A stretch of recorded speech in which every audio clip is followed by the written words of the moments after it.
Okay, everybody. Hi, I'm Jonathan Yataco. I'm a Google Tech Lead at the FAU chapter of the Student Developer Club. And we are going to start our Fun with Flutter event.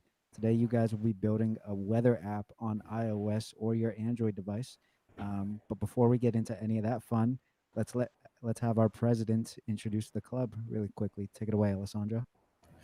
Hey guys, as you heard, I'm the president. My name is Sandro, and just to give you guys a little bit of a little brief of what DSC is, just in case you're not familiar with us, DSC stands for Developer Student Clubs, and we're just our main mission is to actually help people and bridge the gap between theory and practice. So, what does that mean exactly? So, when you're in college, when you're actually going through a CS program, they teach you a lot of theory, but they don't necessarily teach you a lot of the practical tools that you would be using in an actual job experience, in a industry tools that may cost money, may be a little bit difficult to learn.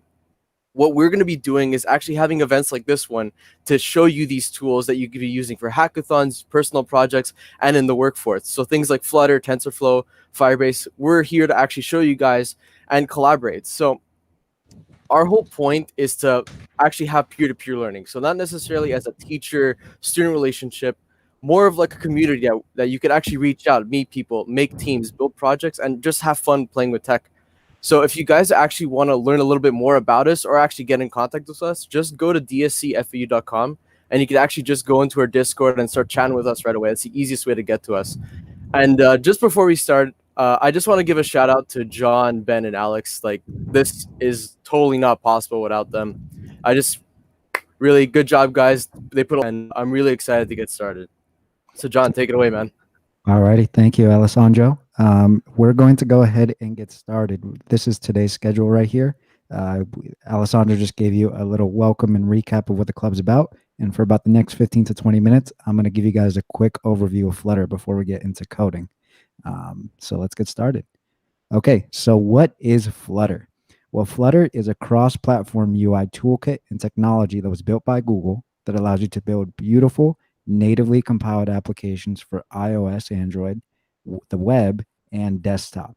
Essentially, you can write once using the Dart programming language and you can deploy your application to almost any screen. The Flutter uses the Dart programming language, which is a modern object oriented programming language that writes a lot like a mix between Java and JavaScript. If you look on the right, there's a little code sample that I wrote, and it's just your basic hello world in Dart. If any of you have taken a Java or C class, it might look super similar to any of the code that you might have wrote before. You have void main, which is the entry point of your application, and you have a simple print statement that says print hello world. Now, how does Flutter actually work? Because I'm sure you guys might have heard of other uh, competing toolkits or technologies that promise to deploy everywhere with one single code base. Well, Flutter under the hood has its own embedded rendering engine. So rather than rendering a web view or rendering the native UI component, Flutter is going to draw every single pixel on the screen. You can think of this as like a painter with a blank canvas. Flutter has complete control of the canvas, in this case, your phone screen, your web screen, your desktop screen, whatever it may be. It can draw every single pixel on that canvas. This is kind of similar to how it works in rendering engines for video games, except that Flutter is optimized for 2D performance. Because Flutter uses that rendering engine, it doesn't have to worry about code at runtime. It doesn't have all of its code running at runtime like React Native or Cordova. This is directly compiled just like a native Swift app or a native Java app, so you're still able to get blazing fast performance. Now we're going to talk about what widgets are. Widgets are the heart of everything in Flutter. Almost everything that you can think of in Flutter is considered a widget. Now, a widget is a composable and reusable piece of user interface. If we look on the right here, we're going to see what looks like a sample app that you might find on your phone or download from the App Store, right? At the top, we have an image. Right below that, we have a title for the image. Right below that, we have a row of icons or a row of pushable buttons. And right underneath that, we have a paragraph of text, right? I went ahead and did an outline over each of these components because they are widgets, right? All of these pieces of UI are their own separate widgets. And even the title, the one that's right behind the image, is a widget as well. It's composed of two text widgets and a star widget and another text widget, right?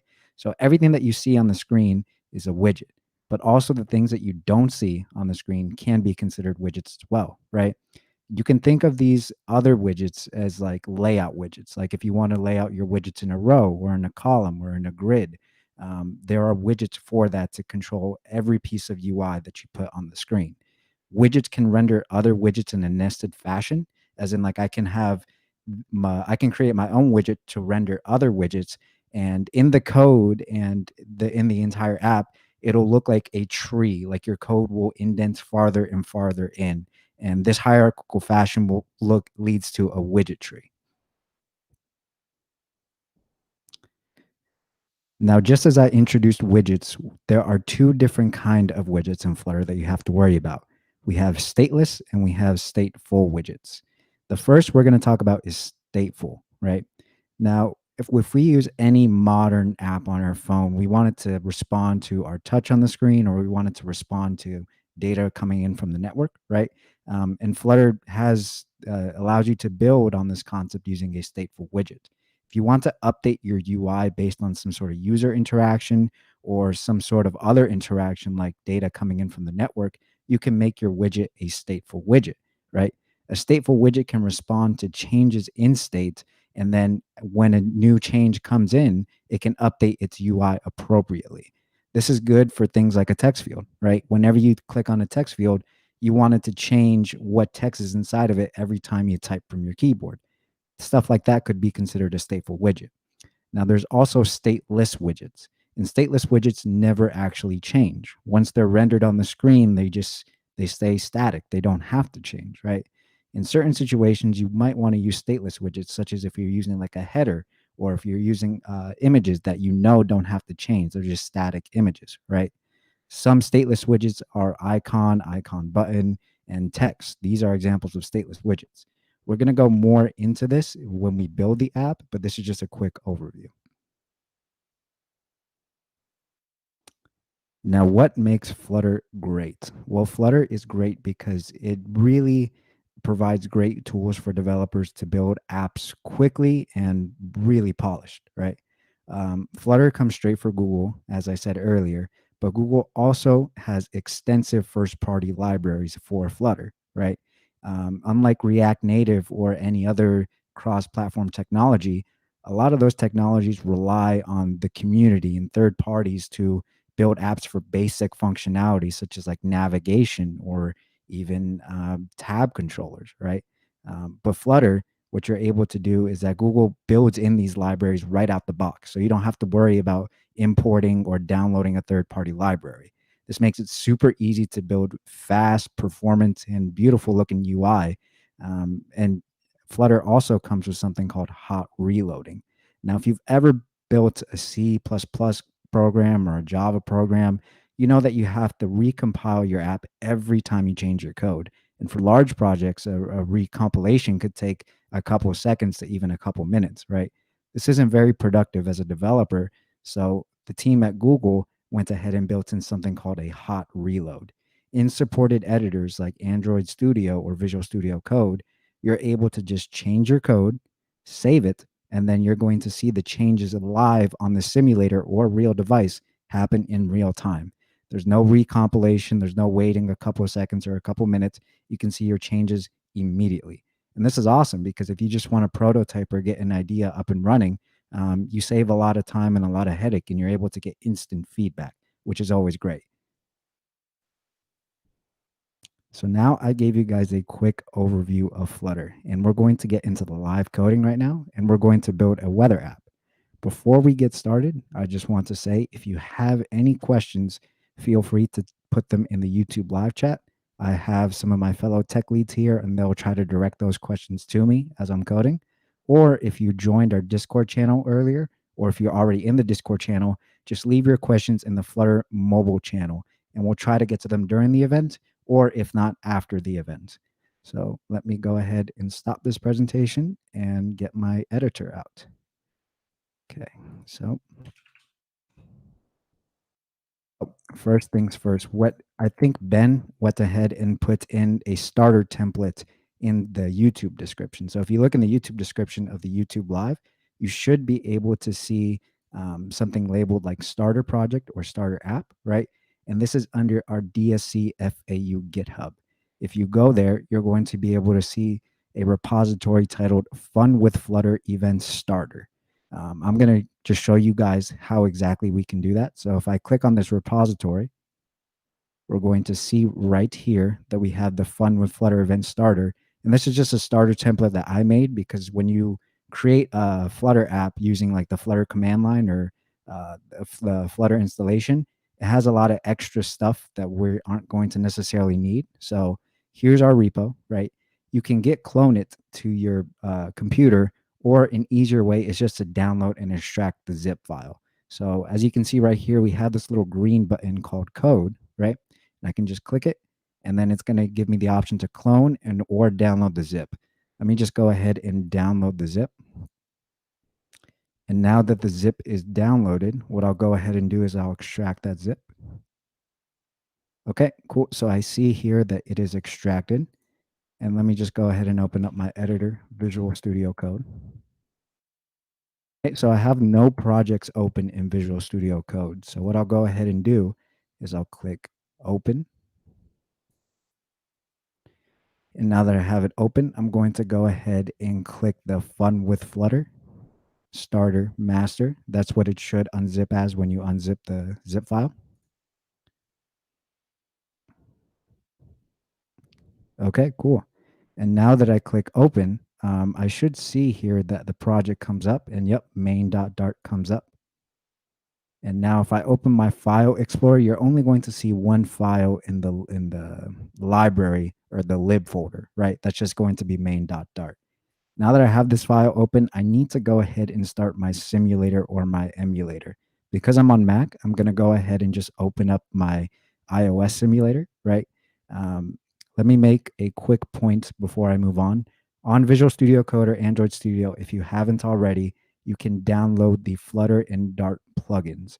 For Visual Studio Code, if you just go to extensions and you type in Flutter, you're going to see up top here that it will say, let me see if I can make this bigger. Perfect. Up top here, you can see that it says Flutter.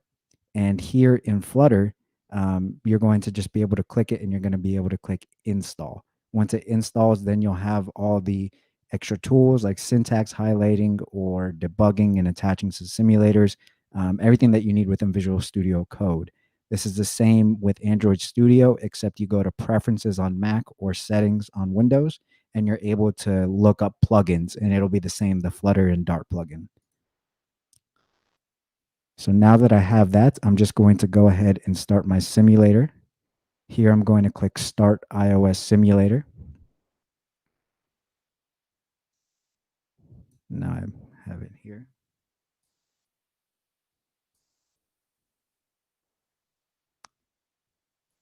Okay, my iOS simulator has started. Normally, when I have a Flutter or any sort of doing mobile development, I like to have my simulator on the right and my text editor on the left, so you can rock a similar style, right?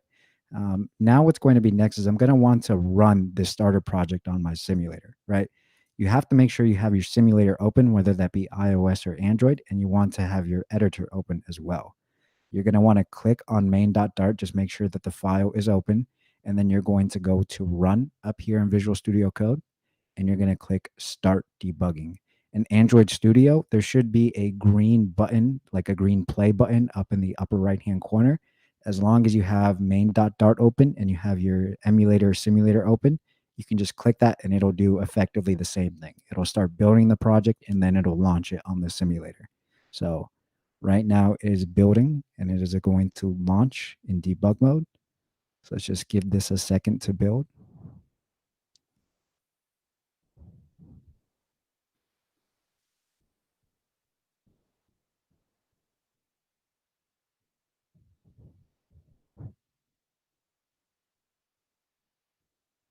Okay, cool. It says the Xcode build is done.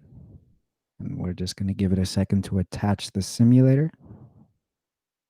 And it looks like it has attached. Perfect. So let me go ahead and make this smaller.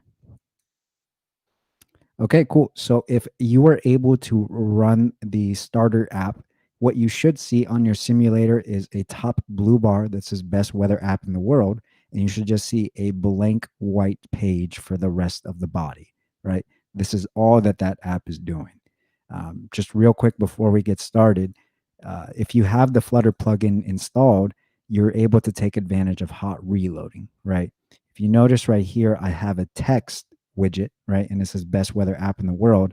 If I change any of that text, let's just say um, the most best weather app, hit save. If you look on the right, my simulator just automatically updated the text up top. And that's a big advantage of hot reload. Go ahead and change that. Okay, perfect. Let me show you guys what exactly is going on in this file. So right up here at the line 3, we have void main. If you've written C++ or C before, you know that the main function is the main entry point of your program, right? This is the same idea in Dart and Flutter.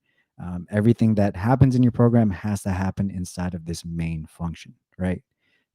This Flutter has a function called run app, and it takes in as a parameter your app, right? So whatever you pass it, it will run on the simulator or emulator or real device, right? In this case, I gave the run app function. I created my app and I passed it into run app. Now, if we look at down here at line 7, we're going to see that we have my app. It is a class, right? And it extends a stateless widget. If you aren't too familiar with object-oriented programming, that's no problem, right? All you have to know is that when you say class and then a class name, in this case, my app, we can make it conform to a stateless or stateful widget, just like I mentioned earlier, right? All we have to do is write the keyword extends, and then we write stateless or stateful widget, right? In this case, we're going to keep it stateless just so I can explain the structure of this app. So every component or every widget in Flutter is going to have something called a build method. If we look right here at line 9, we see that there is that build method right there, the widget build, and then it takes in a build context. Now, you don't have to worry too much about what a build context is. In short, it's basically the context of your running application, right? So by default, if you just give it build context, right, it's going to know of your current running process, right? This widget build method, its only job is to go ahead and render whatever is inside of it, right? So in this case, I want to render an app, right? I want to render an app onto the screen. Now, as I mentioned earlier, Google gives you great first party libraries for building apps really beautifully and really fast, right? If we have any designers or anybody who has design experience, right? When you're on an Android device, a lot of the design language is called Material. And when you're on an iOS device, that design language is called Cupertino, right? So in this case, Flutter gives us a widget called Material App, right? Now, if I hover over Material App, I'm going to see a lot of scary properties. I'm going to see a huge list of just green and gray here, but you don't have to worry or get too scared about everything that you see there, right? If you scroll down a bit to the description, it just says creates a material app, right? And that's what I want. I want to create an app, but in this case, the material specifies the design of it. So I want to create a material app, or I want to create an app that uses the material design language. And that just, Jonathan, can you hear me okay? yes, I can hear you. I'm just gonna stop you real quick. Some people in the YouTube live are just saying that you're going a little bit fast. So Oh, okay. I know some people are still just getting kind of oriented and set up in VS Code and stuff like that. Mhm. We let everyone know that there's going to be a recording afterwards that they can go back through, but we're Okay. making really good time right now. So if we could just go a little bit slower, that'd be good. Yeah, no problem. Okay, everybody, what I'll go ahead and do is I'll just go ahead and before we get started, actually, let me show you guys what we will build just so we can take it a bit slower. Okay, so here I just made a little sketch, right? And we're going to go ahead and build a weather app, right? Now, this outer rectangle is just basically going to be the screen of your device. So whether that be the iPhone or the Android, right, that you're using, this outer rectangle is just the screen, right? When I get weather from a city or a location, I want to be able to know the title, right? The name of the city. I want to be able to see an image like the current weather conditions, right? Maybe like a sun if it's sunny or a cloud if it's cloudy, right? And then I want to be able to know the temperature. This is just sort of a rough sketch of what we want to build today, right? So I kind of went ahead and composed it into different subsections, right? The outermost subsection is going to be the screen that we of your device, right? And we're going to have two inner sections or two inner widgets, if you can think of it that way, right? The top widget or the top component will have a title for the city. It'll have an image for the weather condition. And then right underneath it, it'll have text that tells you the temperature, right? Now, we want the user to be able to search for a specific city, right? So underneath at the bottom of the screen, we're going to have like a search bar that will let the user type in their city, right? Now, if we break down how many widgets or how we might want to compose this UI, we can think of it in this way, right? We're going to have one big page, right, which is just basically the screen of our device. We're going to have another widget that just holds the weather information, right, like the city title or like the image of the weather and the temperature, right, the current temperature. And we'll have a third widget that is just like a search bar or a text field where you can type in the city that you want to search and look up. Before I confuse anyone else, let's go ahead and just talk about widgets real quick, right? Everything that you see on the screen in Flutter can be considered a widget, right? It is just a piece of UI that's a reusable piece of UI that you can put onto the screen, right? Everything, including the app itself, is a widget, right? So the first thing that I want to do when building an app is to make sure that I have an app widget. And in this case, on line 7, that's all I'm doing. I'm creating an app that extends stateless widget, right? And this, I'm just declaring that my app will be a stateless widget just so it can render some UI on the screen, right? The widget build method is where all of the rendering happens, right? So that's where if you create a widget of your own, or if you want to render something onto the screen, it has to go through this build method right here. And that's given to you whenever you write a stateless widget or a stateful widget, because as I said earlier, widgets render UI on the screen. So it's always going to build something, right?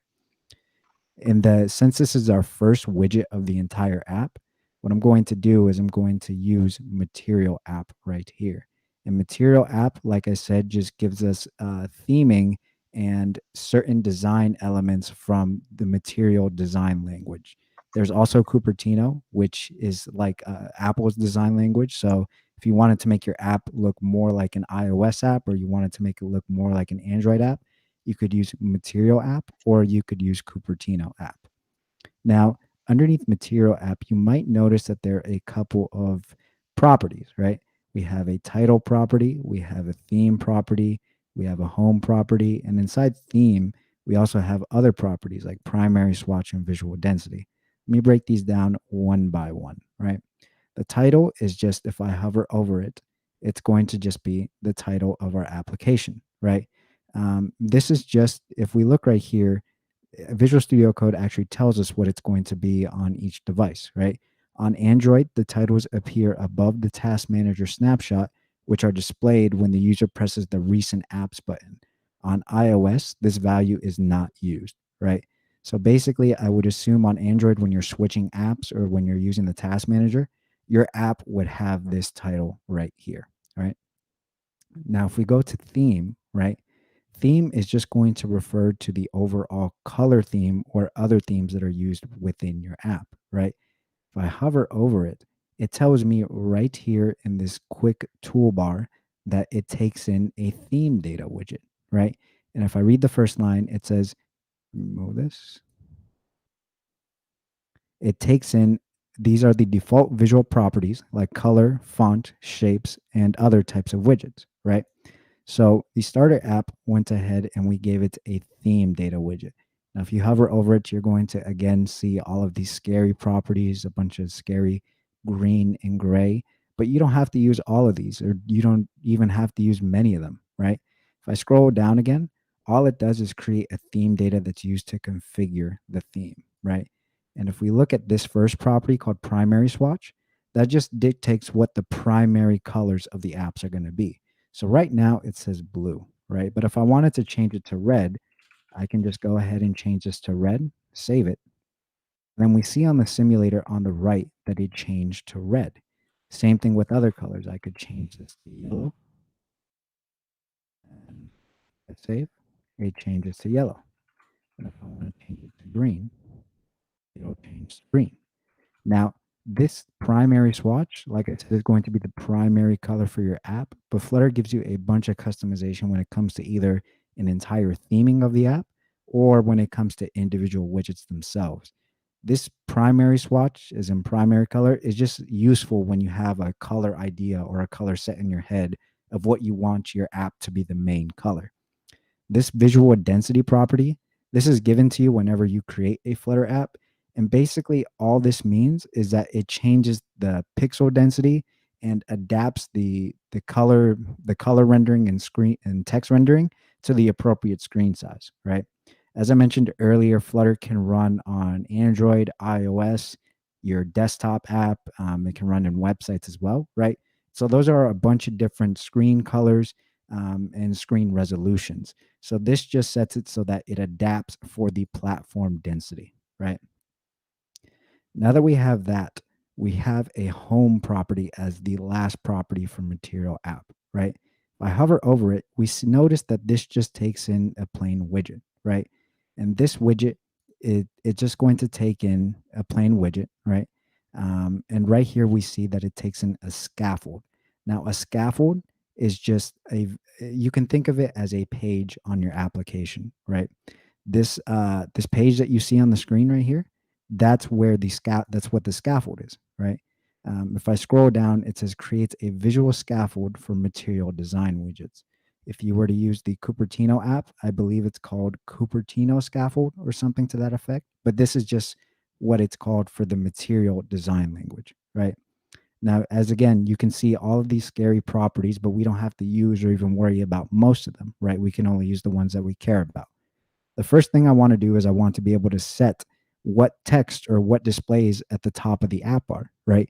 Almost all apps have an app bar at the top that displays some sort of text or some sort of images just to let the user know what page they're on or what exactly is going on in the app, right?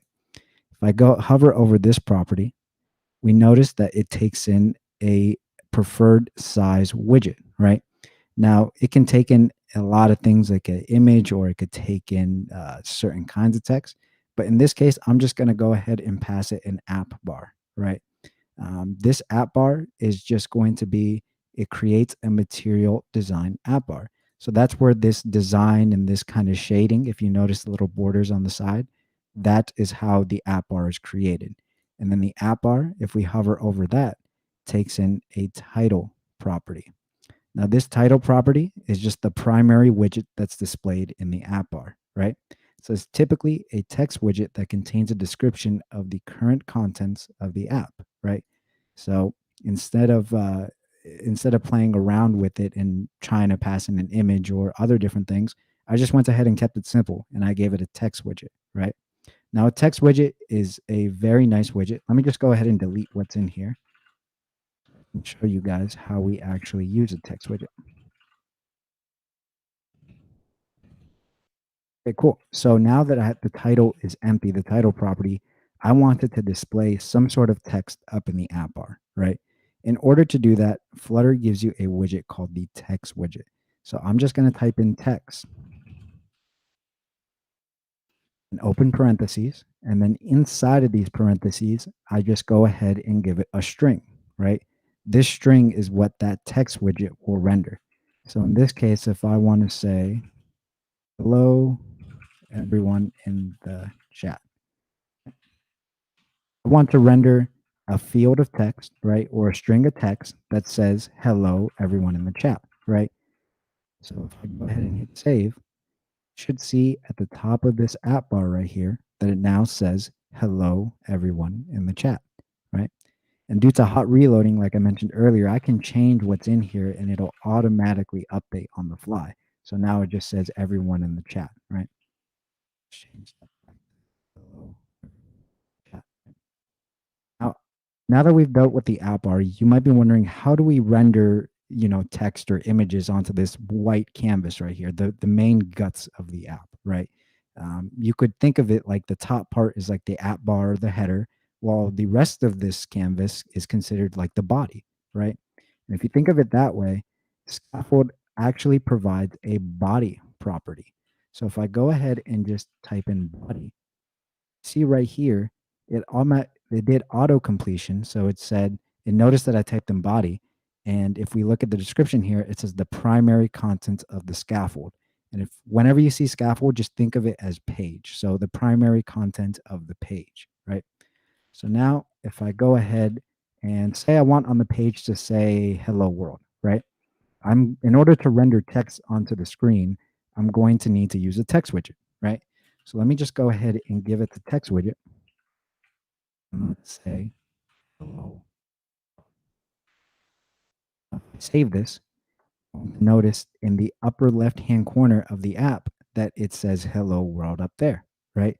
And that's really cool. Now I'm able to render and draw different things onto the canvas or onto the main page of the screen, right? What if I want to have, you notice that it is kind of small, right? I'm not sure if you guys can see this in the chat, but it'd be nice if we could make that a bit bigger, right? Because as it is right now, it's kind of hard for even me to read. So let's see if we can change that. Now, text alone just takes in a string of characters, right? Or a string itself. But text also has a property called style, right? If we want to style the text that we're displaying.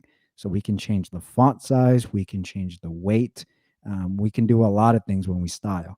So here's how I'll go ahead and do that. First, go ahead and keep my string as is, right? Hello world.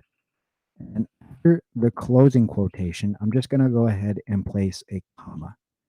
Whenever I place a comma, that just means I'm going to add in another property, right?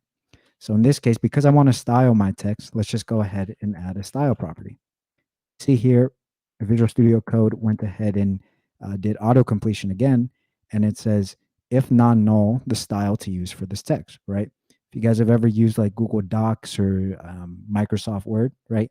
You might notice in the top, you can change your text to italics or bold or underline or change the font. This is essentially the same thing. We want to be able to set what kind of style we use for our text, right?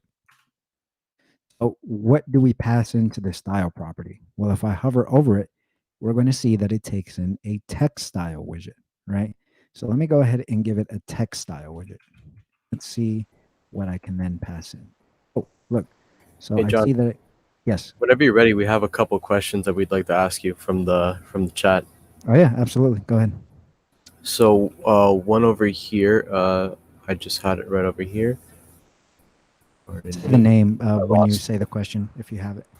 Yeah, that's why I'm looking for. I'm looking for the person's name. Pardon me. The chat's going a little bit quickly. It essentially had okay. So yeah, Ross Parson asked. So in Flutter, there are only the Cupertino app and Material app. Is that the case, or are there other other frameworks that you can put in there? That is a great question. You said it was Ross, right? Yes. Okay, Ross, thanks for asking that question. Those are the two app styles or app designs that Flutter gives you out the box, right? But there are also third-party, libraries that can give you different sort of designs, right? That you can look up on the internet, and there's a whole Flutter packages page where you can see what other packages people put out, right? But as I mentioned earlier, Flutter draws everything on the screen. It has its own rendering engine, right? So essentially, if you have a design in your head, you should be able to draw it on the screen, right? Material app and Cupertino app are simply nice wrappers for developers to use so that if they don't want to worry too much of how a design looks or making their own design language, they can just use Material app or Cupertino app, right? But you can get even lower level than that. Flutter gives you access directly to drawing shapes or to drawing text so that you don't have to use Material app or Cupertino app. If you're working at a company and they have their own design language, you can implement that design language yourself and make it fully customizable. So the great thing about Flutter is that it lets you either use great packages like Material app or Cupertino app right out the box, or you could use its full functionality and customizability to really make the design your own. Now, in most cases, you can, if you're not a designer like me, right? You could play around with Material app and Cupertino app and then just style it to your liking, right? So you already have a good base. But if you're a designer, or if you just know what you want, right? You can go even lower and just render directly like rectangles and render shapes and render text onto the screen and style them directly. So great question, Ross. Other or Yeah, let's go ahead and pick another question from the chat before we move on.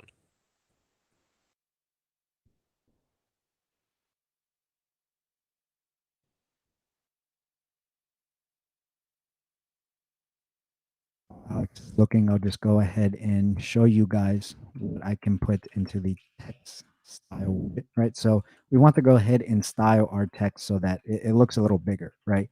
So intuitively, I think that I want to change the font size. Right? So if I start typing it FON, we see here that the autocomplete comes up, right? And I see that there's a property called font size. So if I type that in, right? If I hover over it, we see that font size takes in a double, right? If you're new to programming, a double is just a number with like decimals after it, right?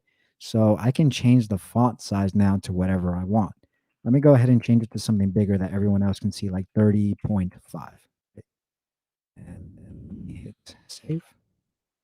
Now you should see on the screen that your font size has changed, right? We see here that the font size is now much bigger, much more legible, right? But what if I wanted to make it bold, right? I might have to change the weight of the font or the weight of the text. So let me just, like I said before, after you finish writing a property, you want to make sure you add the comma, right? So now that I have the comma, let me just go to a line and type in font weight. Yep. And so autocomplete helps me out. It says that there's a font weight property. And then if I look over the font weight, it seems that it takes in a font weight widget. So let me just start typing font weight. And I see here that the autocomplete helps me out.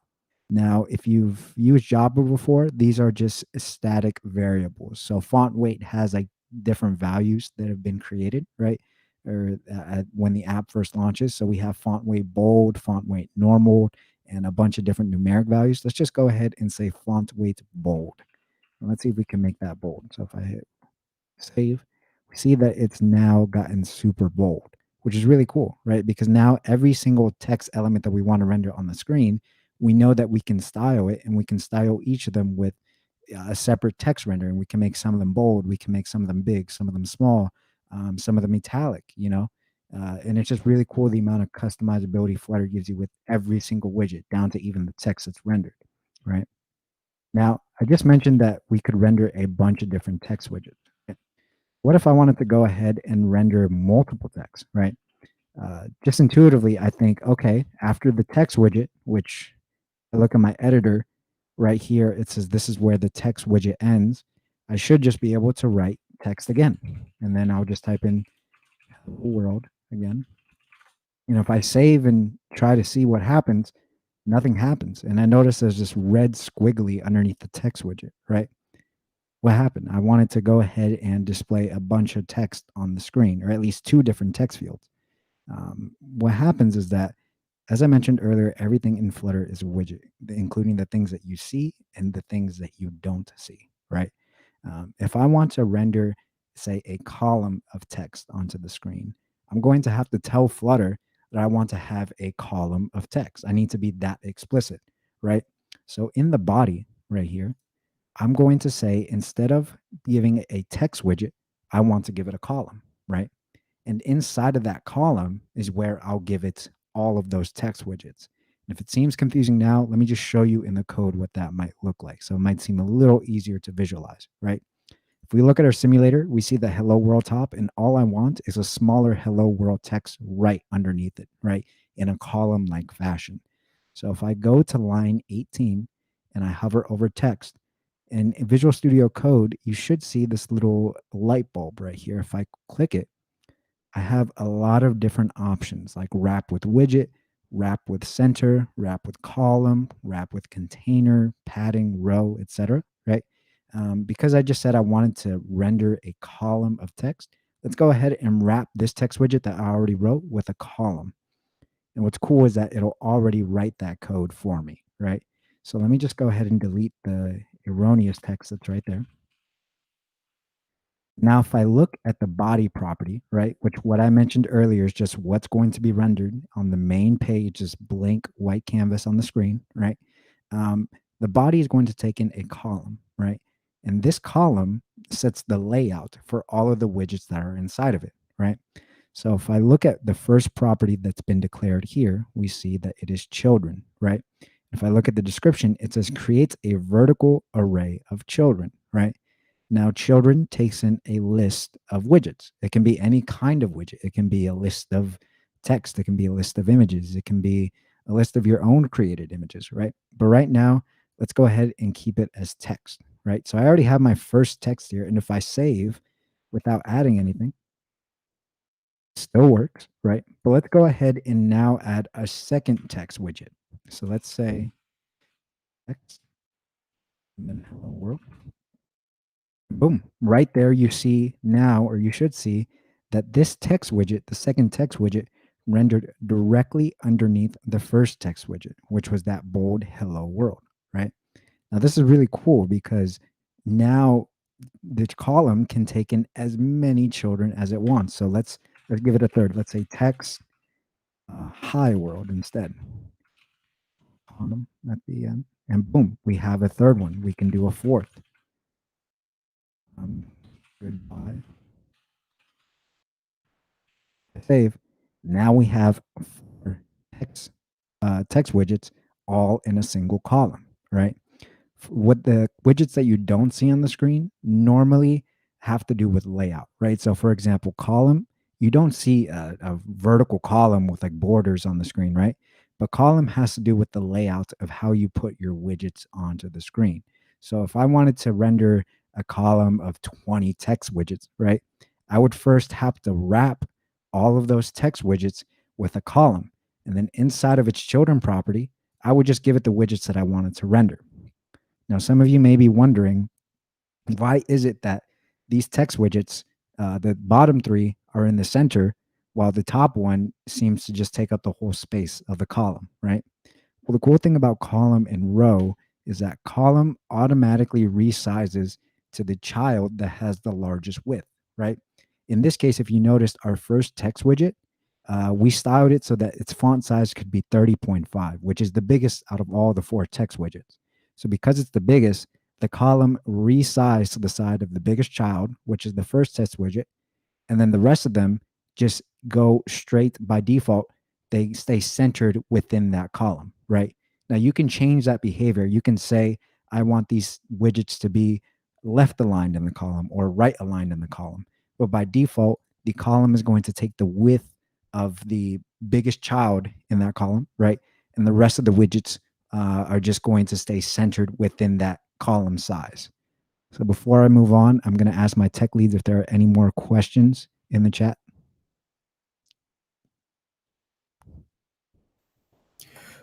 So yeah, we do have one question that came by before.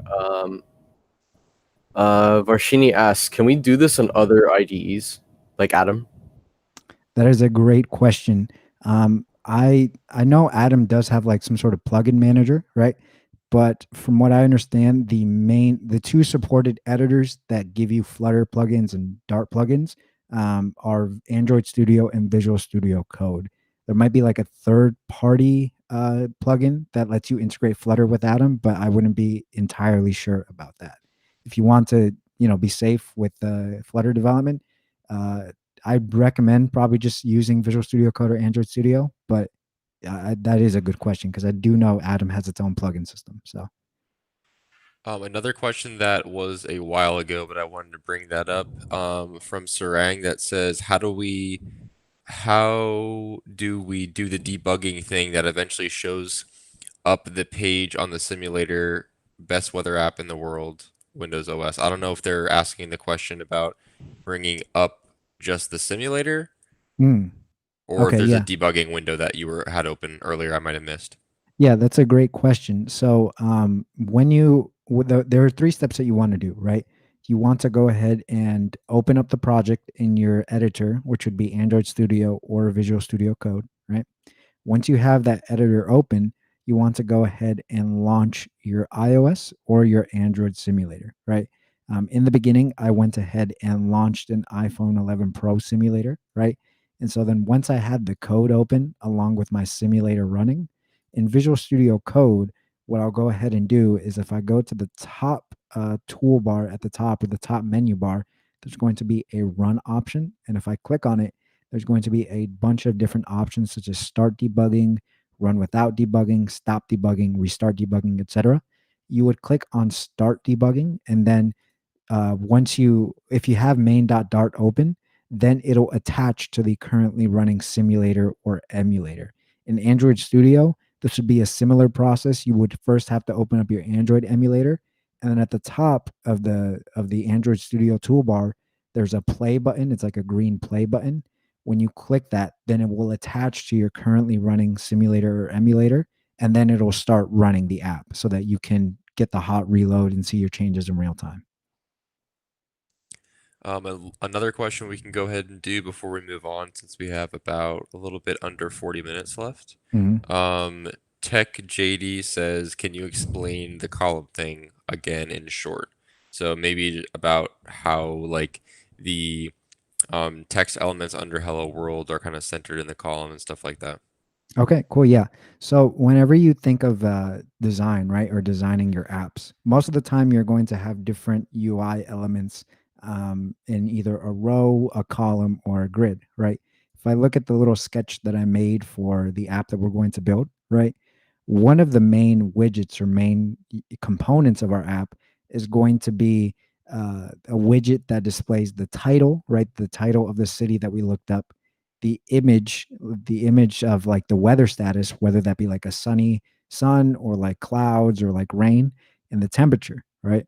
If you notice here, all of these things are on top of each other. The top one is the city title, right below that is an image, and right below that is the temperature, right? Now, this is all laid out in a column fashion, right? So if I want to be able to render each of these widgets on top of one another, right? I'm going to want to render them in a column, right? So that's the main idea of column and row, right? Um, if you want to render a bunch of widgets in a column style, right, you're going to want to first, let's go here, you're going to want to first write a column widget, right? So in this case, for the body of the app, like the main page of the app, I declared a column widget. And then I went ahead and just, there's a children property, right? And it's going to take in a list of the widgets that you want to render. In this case, I passed it 4 text widgets and it rendered this text in a column, like one above one above each other. Now, what's interesting is that I could probably change this. So let me go ahead and just make this smaller. Just make that about 20. Okay. Now, what if I wanted to render it in a row from left to right, right? Well, if I change this to row instead of column, now you see here that the simulator changed, and instead of my text being on top of one another, like from up to down, the text now goes from left to right. So now these 4 text widgets are still going to render all together, but instead of a column fashion, they're going to render in a row fashion. This idea is something that you'll see a lot when you're building websites or apps. You might think, I'm going to put these UI elements in a row, or I'm going to put them in a column, or I'm going to put them in a grid, right?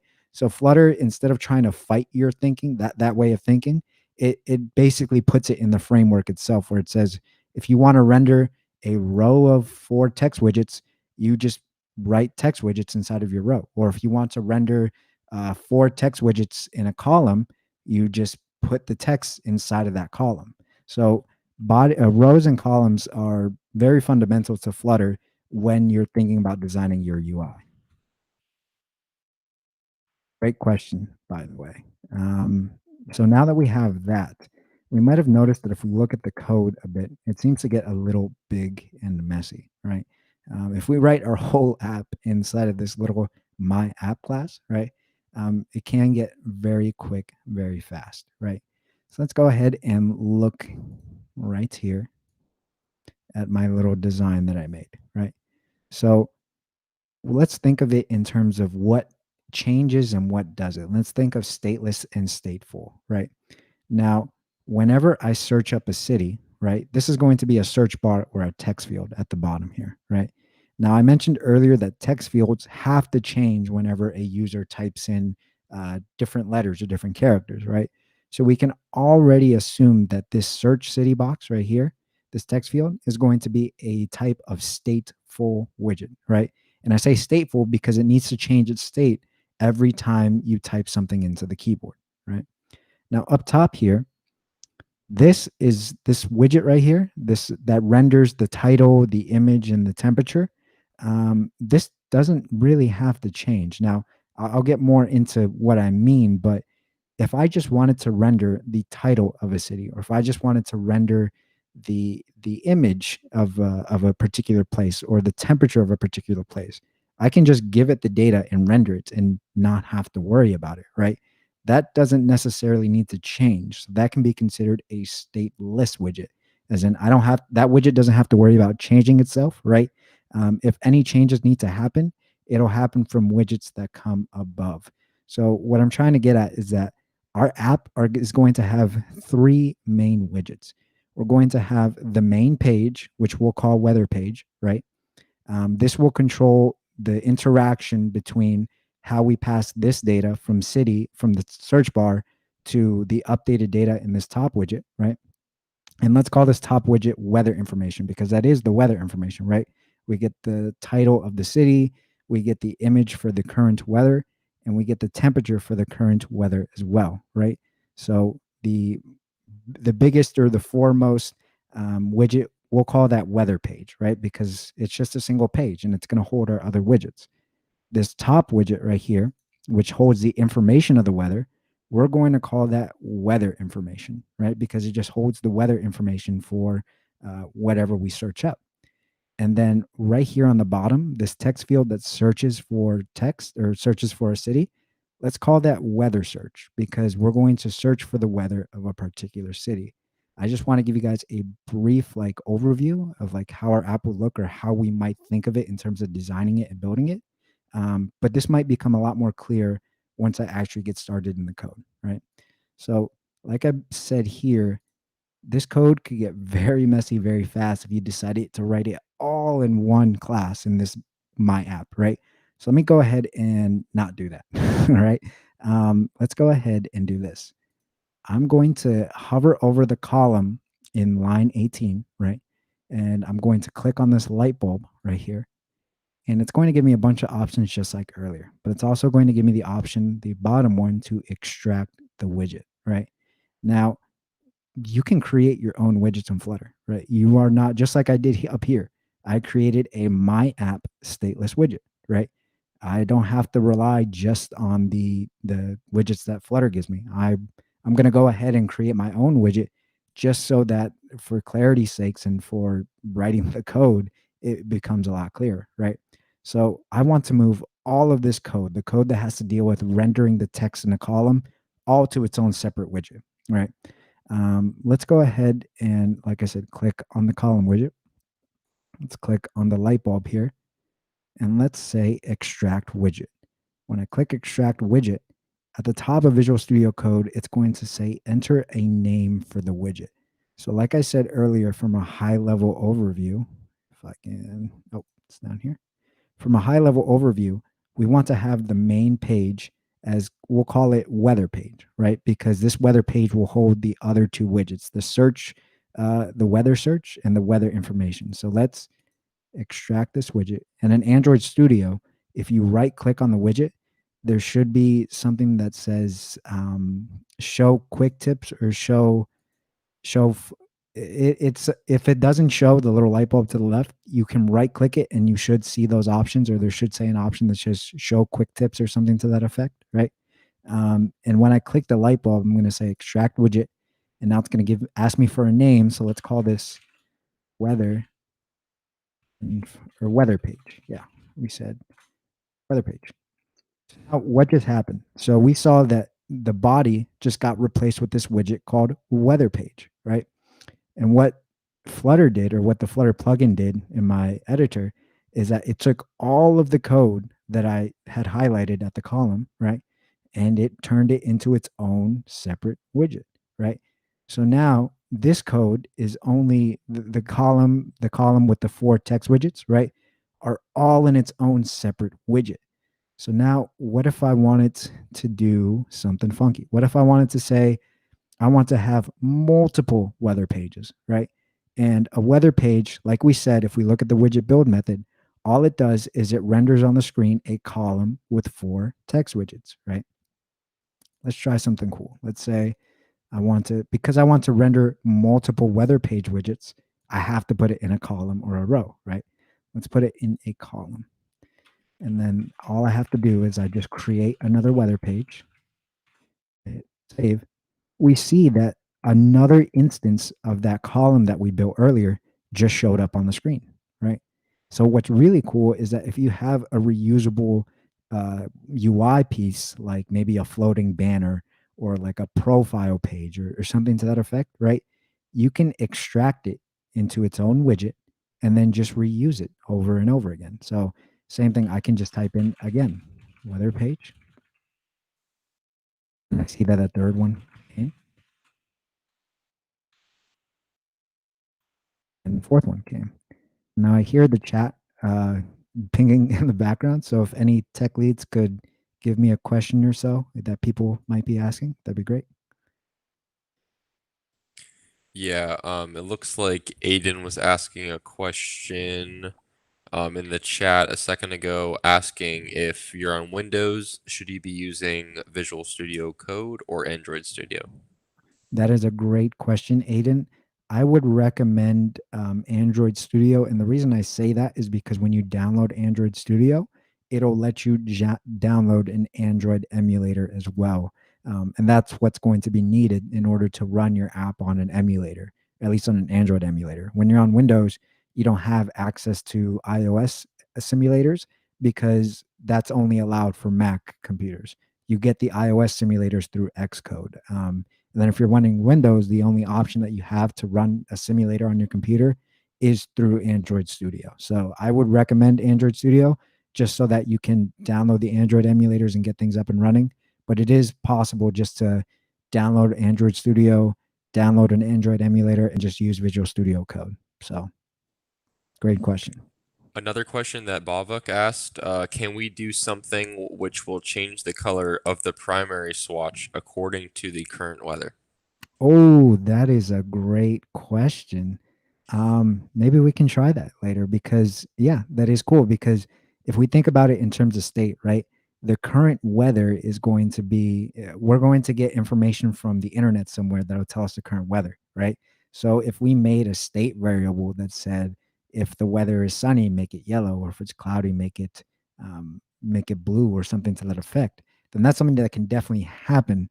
What I'll do is I'll introduce stateful widgets in a second so that you can see how we can change the state of our UI based on different things, like maybe a touch input or something coming in from the network. But that's a great question. I'll get to that in a second. So, okay, thank you for the questions, Alex. I'll stop periodically just to answer questions. But right now we saw that we went ahead and extracted what we had before, right? The weather page into its own widget down here. So let me go ahead and let's just delete this column. I think I can remove this actually. This widget, perfect. So now let's go ahead and look at our design real quick. Let's see. Right here, we said that our design is that we want to have the title of the city, an image for the city, and the temperature, right? Let's go ahead and create a widget that lets us reuse this kind of UI, right? A UI that contains the title, that contains the image, and that contains the temperature, right? So at a high level, let's think of how we might design this UI, right? at the top here, we see that there's a city title. So that's going to be a text widget, right? Because we need to display a string of text that shows what the city is that we looked up, right? Right below that, we want to have an image of the current weather status. So that could be, that's going to be an image widget. It's very, one-to-one straightforward. We want to have an image widget that shows an image of the current weather conditions, right? And right below that, we have the temperature. And the temperature is we want to just display the current temperature, right? This temperature will be the text widget, right? Because it's just, we're going to display text that shows the current temperature. And if we look at the layout of this widget, right, we notice that everything is on top of one another, right? So we have the city title at the top, right below it, an image, and right below that, the temperature. So intuitively, I think that I need to build this UI as a row that has inside of it a text widget, an image widget, and another text widget. So let's go ahead and try to build this UI. Okay, so let's do this. Let's go ahead and I'll do this. Let's create a totally new widget, right? I said earlier that this whole thing where the blue outline is on my rectangle is it's going to be its own widget. And basically what this does is that shows the weather information, right? So let's create a widget called weather information, right? So I'm going to just go down here and say class weather information. Now I'm going to do widget build. Remember, the widget build method is just going to be the method of whatever you want your widget to render, right? So in this case, I wanted to render a text, an image, and a temperature all in a column. So in the return statement, let's say I wanted to return a column, right? And then I wanted to its children, the children of the column, so this renders a text that says city title, and then I want to render an image. And in the starter project that we linked below, I actually put an asset of an image already. So if you look in the file explorer, there's going to be an assets folder, and underneath there, it should say sadface.png. So that should already be there. So what I'm going to do now is I'm going to say image dot asset, right? And what image dot asset takes is it takes in the name of any of the assets you have in your project. Let me just say assets slash sadface.png because that's the name of the file. If you look inside here, just assets slash png. And then we said we wanted text on the bottom to represent the temperature, right? So let's say temperature.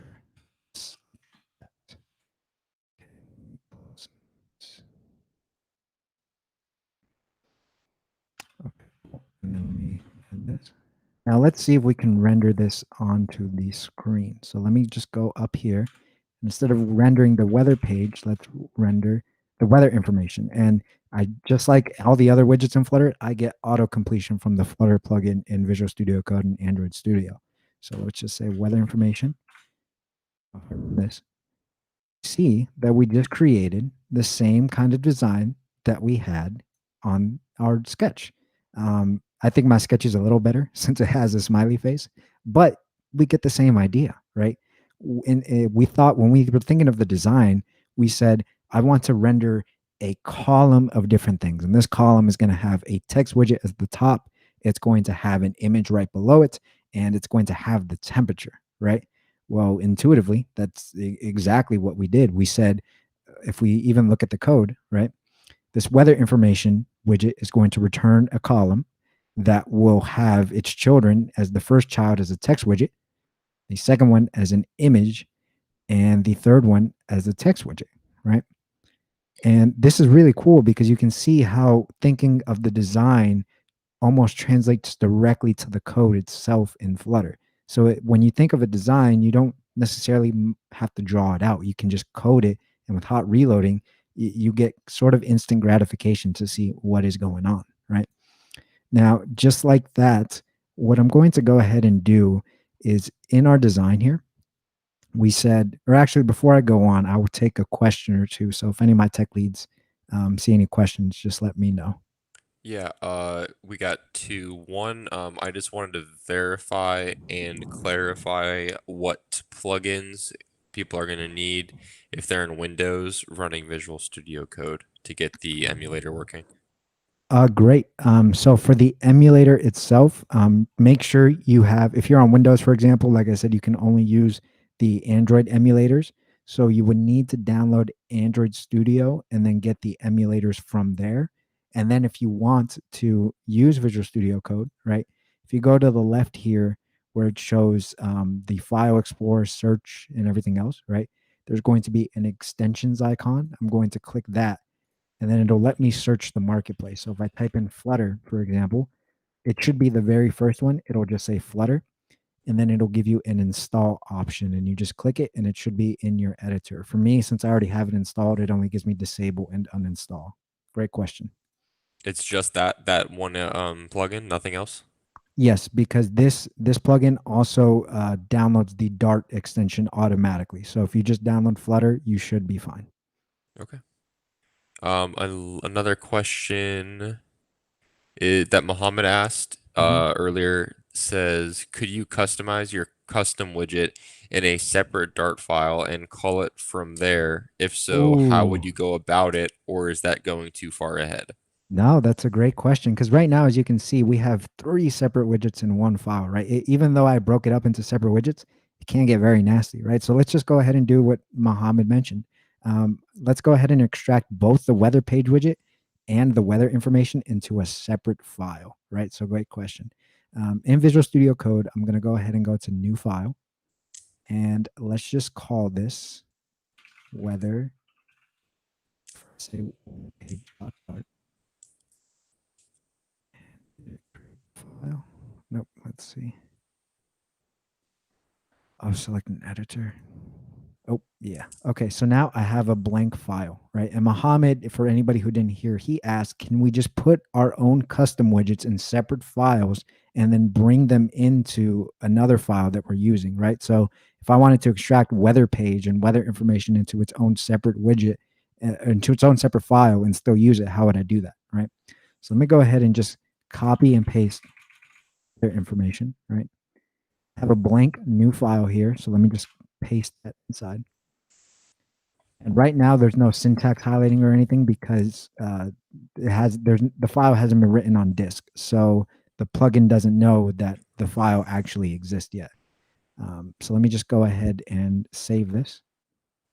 Now it's going to ask me for a file name. So we called this weather information. So let's just call it the same. Let's just call it the same thing in the file name, weather information. Save. Now we see that we get the syntax highlighting and everything else, right? Now you might notice that I get a bunch of red squiggly marks, and they show as errors, right? It says undefined class widget, undefined class build context, stuff like that, right? The reason I'm getting these errors is because I did not import the material design, or I did not import Flutter itself, right? If we look at the main file at the top, right, in main.dart, the first line is going to be an import statement, right? You see import, and then you see in single quotations this name. It's called package Flutter or colon Flutter slash material Dart, right? Just like in Java or C and C++, if you want to use other people's codes, you can include them in the current file, or in this case with Dart and Flutter, you rather import them, right? So I can fix these errors by just letting the compiler and the analysis know that I'm using the material package from Dart. So if I say Flutter slash material, get auto completion there as well, and hit save. Now these errors are gone, right? Because now it can find this information. Now it knows where widget is defined or where stateless widget is defined, right? Now here, we need to know. So let me just go ahead and delete weather information.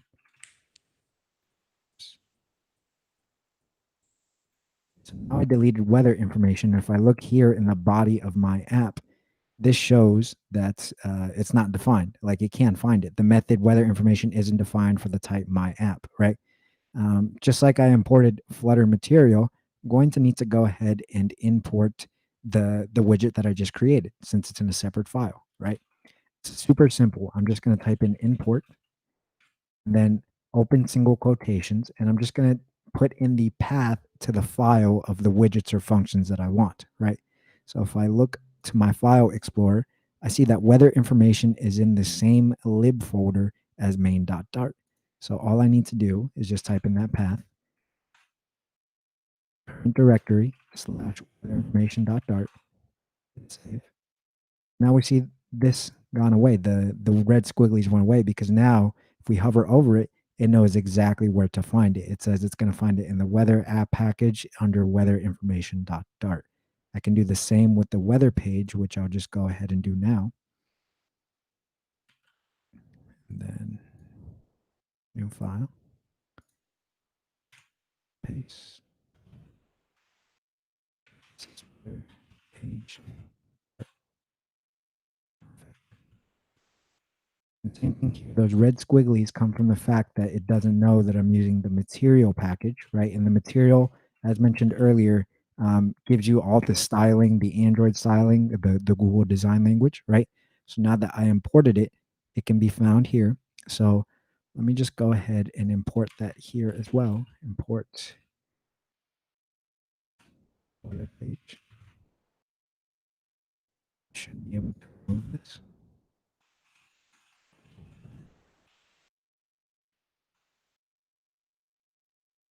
So now let's go ahead and test this out. Instead of weather information, let's render weather page. And I got an error, so let's just go ahead and check that out. Weather pages from package. Let's see. There we go. I just didn't save the file. Now that I saved the file, we see here that even though weather page, that widget is in a totally separate file, right?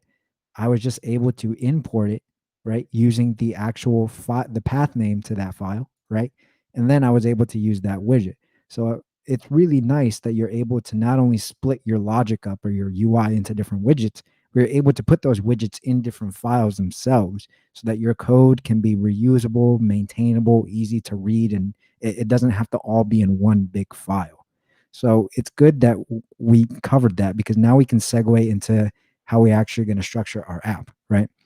Now, if we look back at our sketch, we see here that we have three main widgets. The weather page, which is this big rectangle, which has the blue overlay on it, right? The other widget, which was the weather information that we just created, right? Which has the city title, the image, and the temperature. And we have the text field, which has the search bar for this widget, right? Now, we need to somehow get the information from this text field over to this widget, the weather information widget, and update it whenever we get a new city, right? What I'm going to do is I'm going to make the weather page a stateful widget, right? Because stateful widgets changes its state depending on different interactions, whether that be a user input or data coming in from the network, right? So what I'll do is I'll have the weather page, which is the page that holds all the other widgets, hold the state information like what is the current city? What is the current temperature? What is the current image to be displayed, right? I'll have the page take care of that responsibility. And whenever that changes, I'll have it rebuild the UI of weather information. And this will make a little more sense once you see it in the code. So let's just go ahead and do that, right? Now, right now we notice that weather page is a stateless widget. But if I hover over it, if I hover over stateless widget on weather page and click the lightning bulb, I can see an option that says convert to stateful widget. So let's just go ahead and do that. So now that I did that, we see that it created two classes, one that's called class weather page extend stateful widget, and one that says class underscore weather page state extend state weather page. Now we can let the Flutter plugin worry about how it created this first class and the second class. Just know that by convention, Flutter, when you have a stateful widget, you have two separate classes. One that just creates the weather page widget itself, and then it creates a property that creates the state as this function says right here. It doesn't matter too much for the scope of this event, but I'll show you guys where we do the main bulk of our logic and our rendering. And that would be in the class underscore weather page state, which is automatically generated by right clicking and then clicking convert to stateful widget. So now that I have this, right, we know that the weather page should display two separate widgets, right? A weather information widget and a weather search widget. And it's going to display it one on top of another, right? The weather information will be on top and then the weather search will be on the bottom. So this will be in a column like fashion. So let's just go ahead and set up our UI like that, right? So we already have a column here. So let me just delete widgets that I have here. I'm going to say I want to render weather information. And then right underneath that, I want to render, let's say, text. Let's say, for now as a placeholder, let's say, search. Save that. See that it's working properly. We see here that we have the weather information, which is our widget we already created, the city title, the image, and the temperature. And then right underneath it, we have a text field or text that says weather search, right?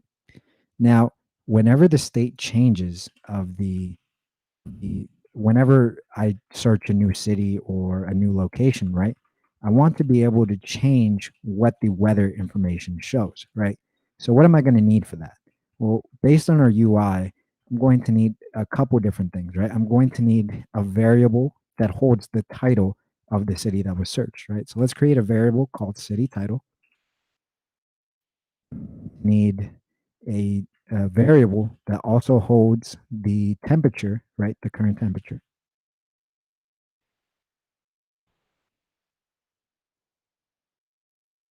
And then I'm going to need, let's see, I'm also going to need an image to display, right? Now, because we're going to make a network call, right? Let's go ahead and we're going to have it as a string. And this string is going to represent the URL for the image that we're going to retrieve, right? So let's just say weather status URL. So with the stateful widget, right, whenever it is first created and rendered on the screen, we want to go ahead and initialize that state, right? We want to initialize these three variables to whatever default value they may be. Go ahead and use, let's say,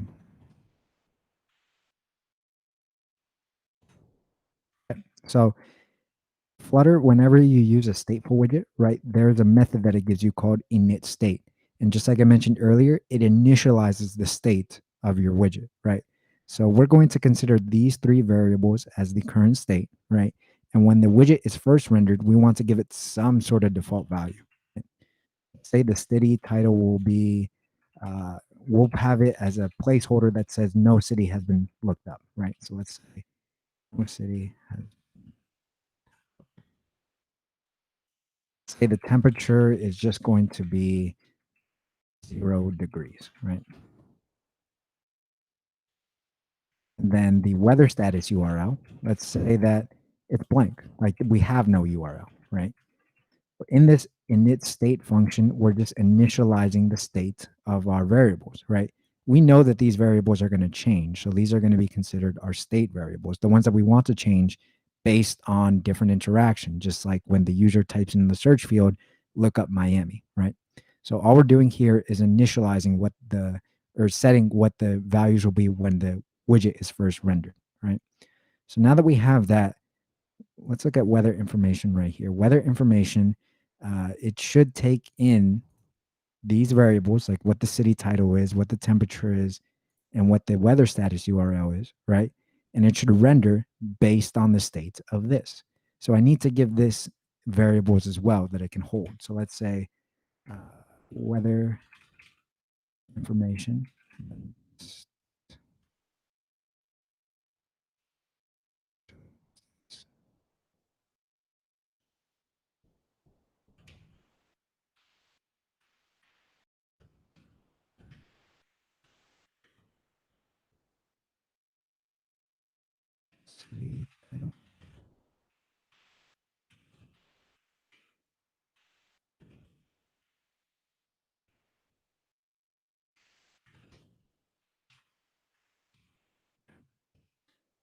Now, all I'm doing in the weather information widget is creating a constructor for the weather information, right? Just like with the text widget here, in the text widget, I could pass in any sort of custom text that I wanted to render, right? It's kind of the same idea with the weather information. I want it to be able to render the information for any kind of city I want, right? And that information comes from these three variables.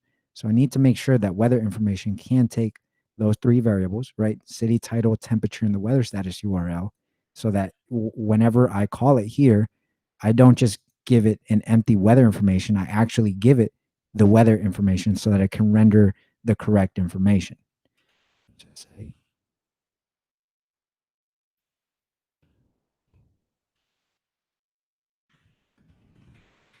okay, cool. So now what I'm going to do is that instead of having a static text, right, instead of having it always a city title, I want to make it so that it'll always render the city title of whatever it's passed in.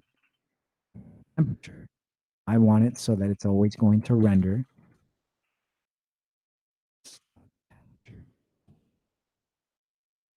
And then for the image, right, I don't want it to always show a sad face. I want it to be able to show the actual image, right? And because I mentioned earlier that we're going to get that image from the network, from the internet, right? I can actually do a check, right? I can check real quick.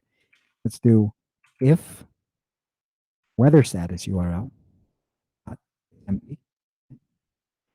Empty. I don't want to make a call to the network or to the internet to show, because it'll fail, right? If I say go look for this image and I give it a path and it's empty, it won't show anything, right? So if it's empty, let's just show the sad face. But if it's not empty, show a network image, right? And a network image is a type of widget that Flutter gives you. And as a parameter, the network image, if you see, it gives you, you pass in a URL. So in this case, I'll go ahead and pass in the status URL. And see. Oops.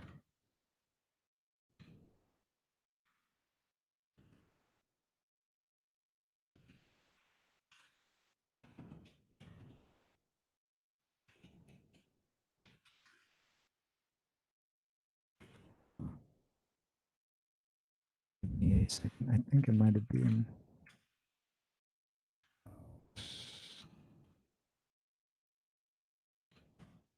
There. The network image can't be assigned to.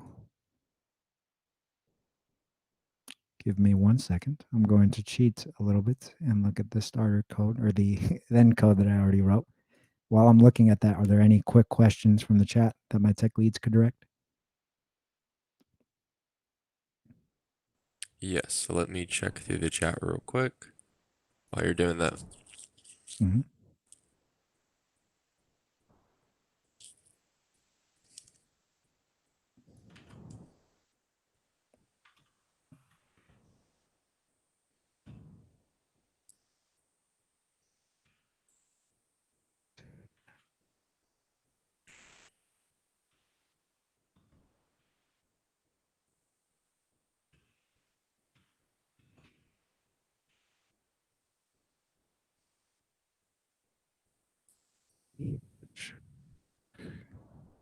Yep. Oh, I made a little error. Guys, all I'm going to do real quick is change from the string type for temperature to a type integer. And integer just means that it's a number type rather than of a string type. The only question that I see here that's recent is from Ross that just says, where is the material.dart located? That is a good question. If you installed Flutter and you added it to your path, it should automatically show there, because that's one of the first party plugins that come with Flutter. So it's not necessarily located within your project itself. It's with the actual Flutter binary and the Flutter package that you get upon installation. So great question. Let me change this.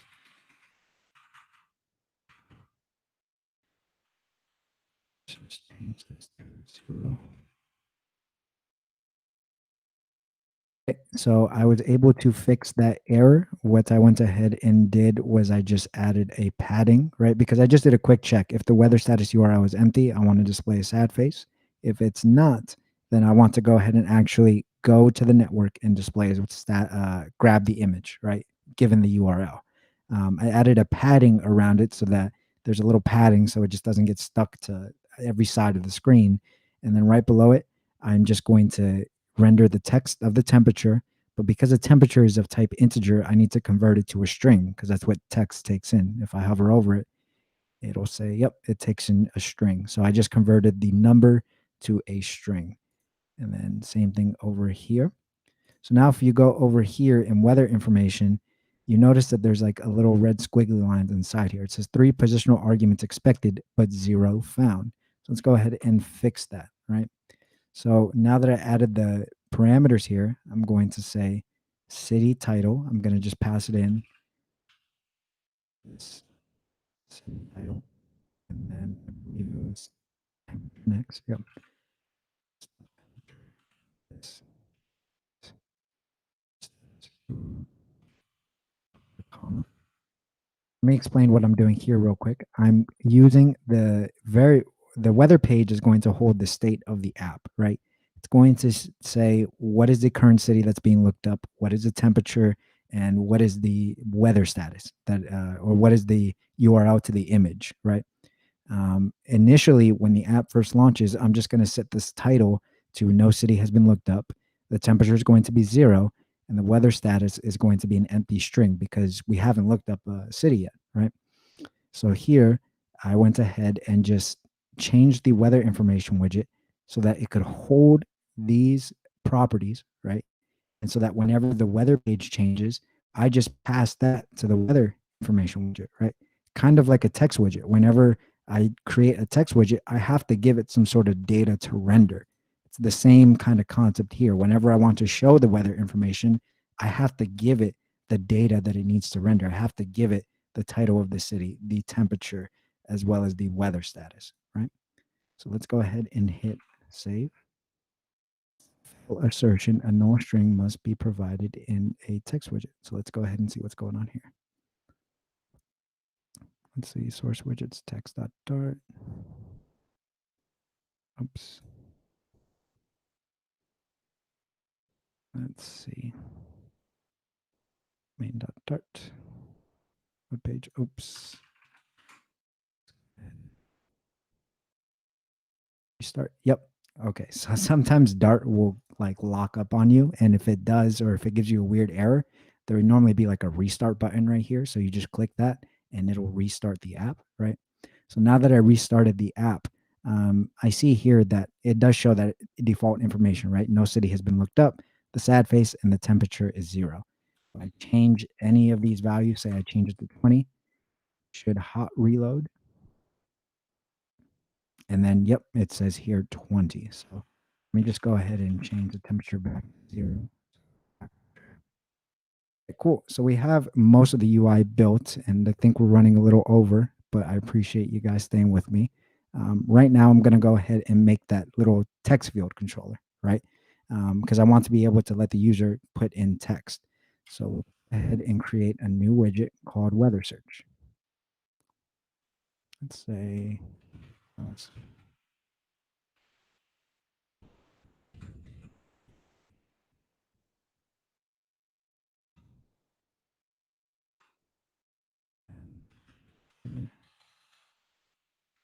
what I'm doing, guys, is I'm creating a new file. And it is called weather search. It's going to be a stateful widget, right? Because I need the text field to respond to whenever somebody types in new information, right? So let's go ahead and do that. Let's change this to a, oh, I misspelled it. That's why it's giving me that error. So let's go ahead and import Flutter material.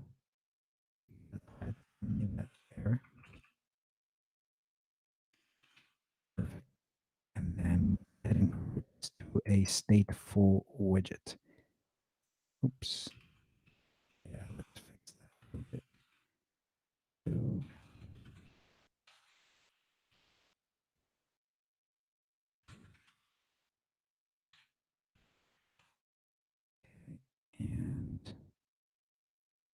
let's just now return a text widget.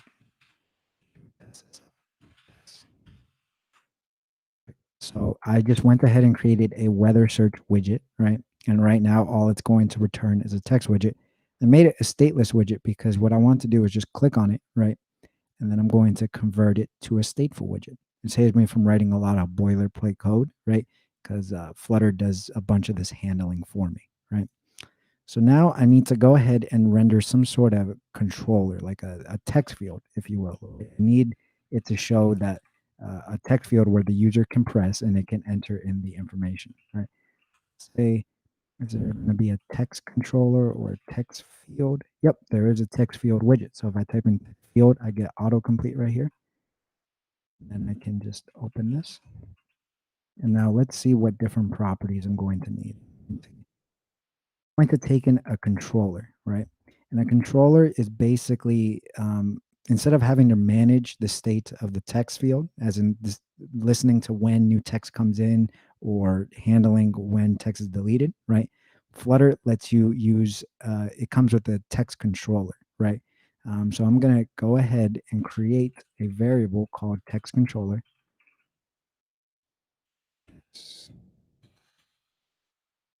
Actually, see exactly what this was called.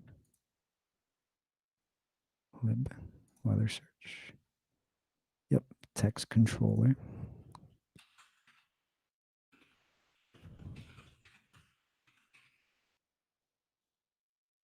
Text editing controller. That's what it was. Hey, John, whenever you can, I got another question for you. Yeah, go for it. Ross asked, what is the override method, the at override? Ooh, great question. So I kind of been ignoring it because it is more of an object-oriented concept. But if you've ever dealt with Java or C or C++, you know that with classes, you can overwrite methods of the parent, right, that you inherit from. So whenever I create a class that says class extends stateful widget or stateless widget, right, I'm automatically given a lot of the functionality of stateless and stateful widget, right? By default, the widget build method doesn't do anything, right? So if I want to override that functionality, right, I use the at symbol and the override keyword, and then above like any of the functions or properties that I want to change, right? And then I write my own implementation of it. It's basically the same concept of like overriding from inheritance, right? So if in Java, you have a parent class that already has a method defined and you want to redefine the logic for that implementation, that is what the override method does. Now, with Flutter, if you don't have the override, that is okay for certain methods like widget build. But for other methods, you might have to put in that override method. And again, all that's doing is that it is overriding the implementation of like whatever the class inherited from. In this case, it inherited from stateful widget, and you're writing your own implementation of that method. So instead of using the default stateful widget build method, which doesn't do anything, I'm overriding it, and I'm going to use my own logic and render whatever I want. Good question. Good question.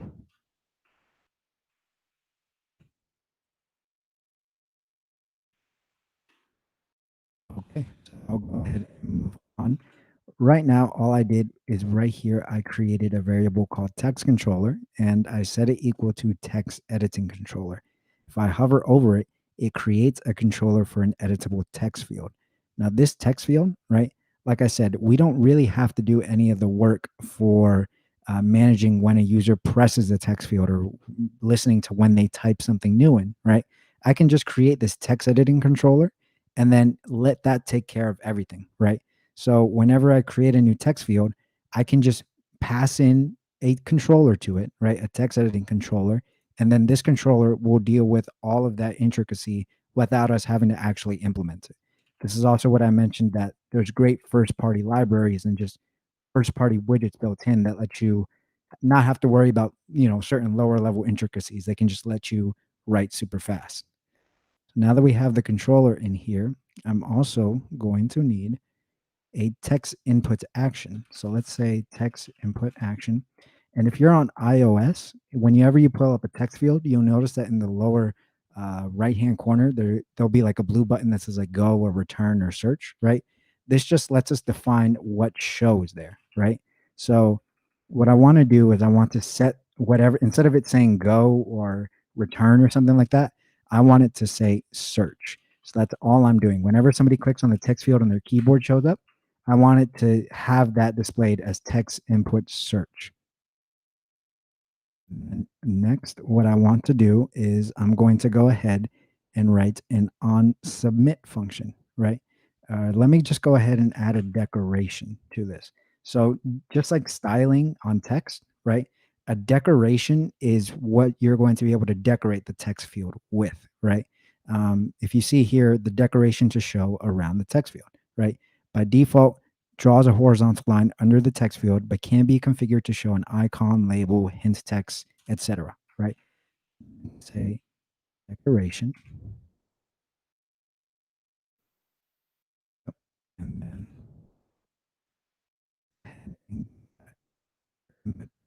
that's what it was. And outline, and then border.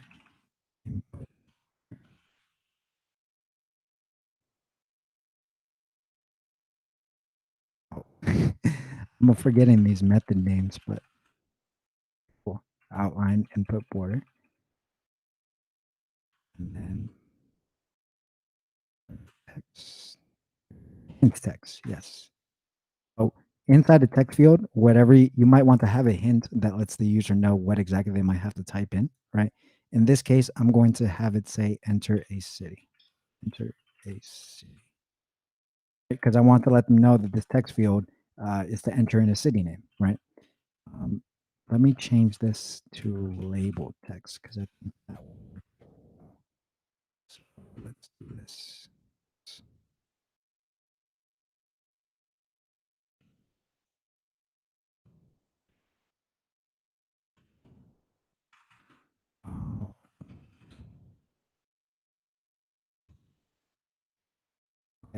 Now that I created the weather search widget, let's go ahead and see if it'll actually display. So let's go back to our weather page file, right? And we say that we want to render the children of, or the column of widgets, right? The first one will be the weather information, and the second one will be that search field. But before I can use it, I need to import it, just like I did earlier. So let's import weather search. And let's say weather search. Let's see what happens. Perfect. So if we look at our simulator on the right here, we're going to see that there is now a text box right here, right? And we see the label text is going to say enter a city. So if I click on it, and it might not, the keyboard might not show up on your simulator because it detects there's a hardware keyboard. On Mac for iOS simulator, I believe it's Command Shift K, and then it should bring up the keyboard. Yep. So we see here that we have the iOS keyboard, and let me see what that says. Yep. If we look on the bottom right, remember how I said earlier I wanted to have this as a search, right? They want this to say search. Well, now we have it to say search, and it's really cool because we can customize all this ability or everything that shows up there, right? Now we notice that we get an error. We say the bottom overflowed by 92 pixels. Ideally, what we want to happen is we want the screen to scroll down whenever the keyboard comes up, right? And we want the text field to show on top of the keyboard, because if not, I won't be able to see what I'm typing in, or the user won't be able to see what they're typing in, right? So in order to have the entire page scroll down, right, we're going to go to weather page, and around the column, I'm going to wrap this with a scrollable. Let's see, let's wrap this with the widget. And I believe it's called single child scroll view. This single child scroll view will let you scroll of anything inside of it, right? So by doing this, whenever the text field comes up, then it should scroll down so that the text field is above the keyboard.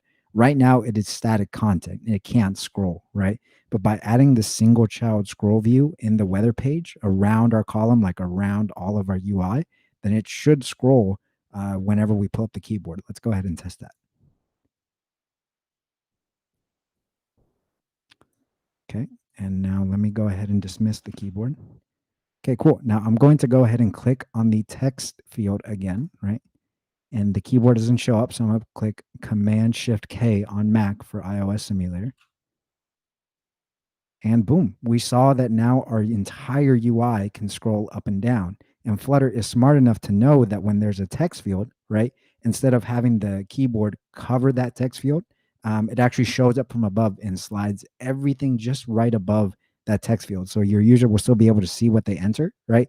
And then they'll still be able to enter in the information and see what's going on comfortably. Let me ask my tech leads, are there any questions that I could take? I can take a quick question.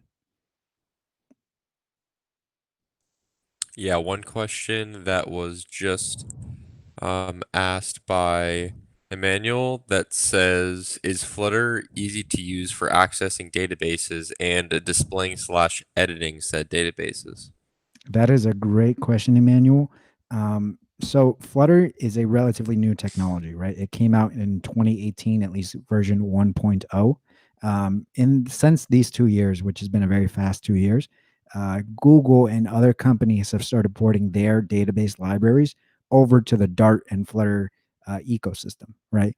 So right now, just recently over this past summer, Google hired a third-party firm to integrate their Firebase libraries with the Flutter ecosystem and to write native Dart APIs to access things like Firebase, right? For anybody that doesn't know, Firebase is a managed database system by Google, right? It's a service for developers that allows you to build your own database without having to provision servers, worry about uptime or worry about setting up a server. It just makes things super easy, and they provide you a set of APIs that you can use within your app, right? Previously, there were no uh, native or at least first party APIs for Firebase. They were all created by the community. But now Flutter is slowly but surely receiving support for all major third party APIs that might be out there, like a Firebase. Right now, you can natively use a first party package that lets you access Firebase from within your Flutter application. Right, and I'm sure there are more to follow, such as stuff like Mongo or not MySQL. What is that called? There's another database system that I'm forgetting, but slowly but surely, software vendors are starting to port their libraries over to the Dart programming language so you can use them in your Flutter project. Great question, Emmanuel. So thank you for asking that. Now, what I'm going to go ahead and do is we have almost all of our UI built, right? Now we got to get to the fun part of actually looking up, the city and making sure that we can get that information, right? So what we're going to go ahead and do is inside of this weather search file, right? I'm going to need to make a network call. And if anybody has worked with an API before, that is great, right? But working with an API is outside of the scope of this event, right? I wrote some pre-written code that will fetch that data from the internet from an API called MetaWeather. That you can find that at metaweather.com/API, right? This API, it will let you search for a city and then it'll return weather information based on that city, right? And I believe the GitHub gist is in the description. So let me go ahead and grab that from the event. Could one of my tech leads actually message me in the Google Meet real quick, that link? Let's see. Yeah. Let me send that to you. Perfect. Thank you, Ben. And if you guys don't know what a gist is, basically it's a service by GitHub where you can just host little snippets of code, right? So we see here that Ben hosted this code that I pre-wrote called networkcall.dart, right? I'm just going to go ahead and copy and paste in, and let me give you a quick rundown of what this does. So let's see. Remember, I am in the weather search.dart, and what I'm going to do is I'm going to copy and then paste. Okay, cool. have this, what I need to do is I need to import a couple of libraries. Let's go ahead and import inside the, there's a file inside of the starter template, right? It's called the pubspec YAML. You don't have to worry too much about what that means, right? But inside of the weather search file, what you're going to do is you're going to type import package :http /http.dart as HTTP. Right? And that should go ahead and work. You're also going to want to import Dart, comma, or colon convert. So let me go ahead and do that as well.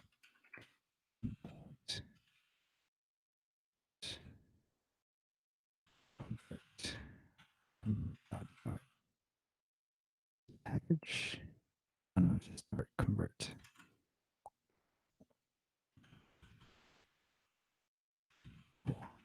Let's save this.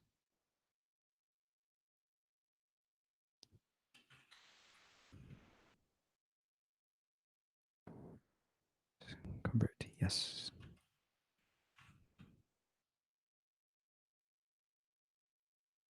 Oh, it's just convert. Not convert.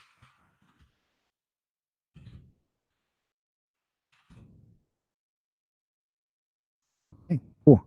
So let me just give you a quick rundown of what exactly this code is doing, right? Because right now you might have a lot of questions, right?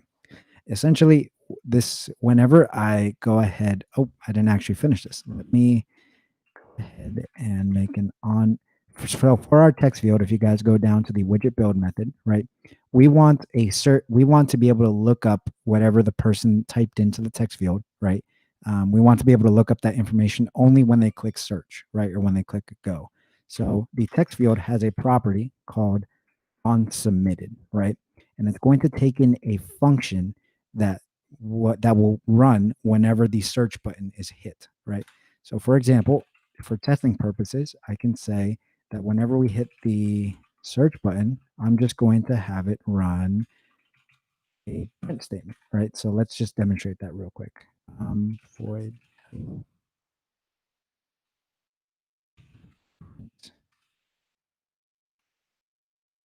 hello. Change this to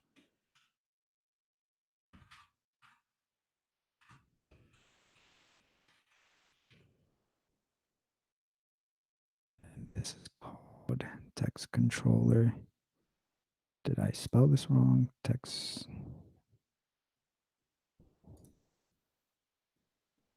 Let's see. Change text.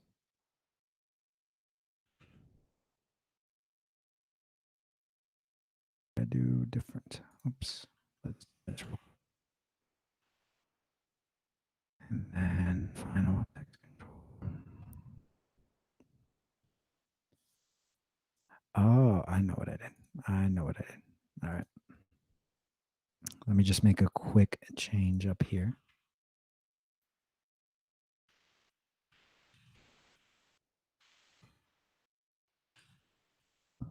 In the weather search, inside of weather search, where it says extend stateful widget, what I'm going to do is I'm going to add a property that's going to be of a function, and I'm going to call it callback.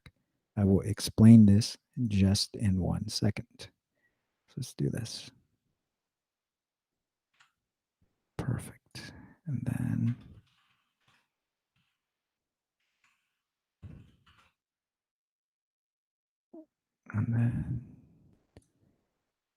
does this all have a closing?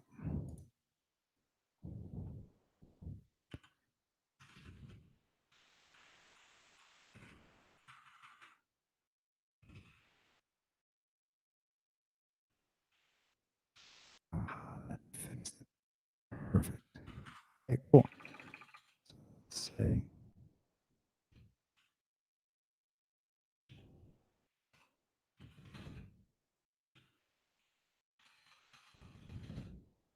okay, cool.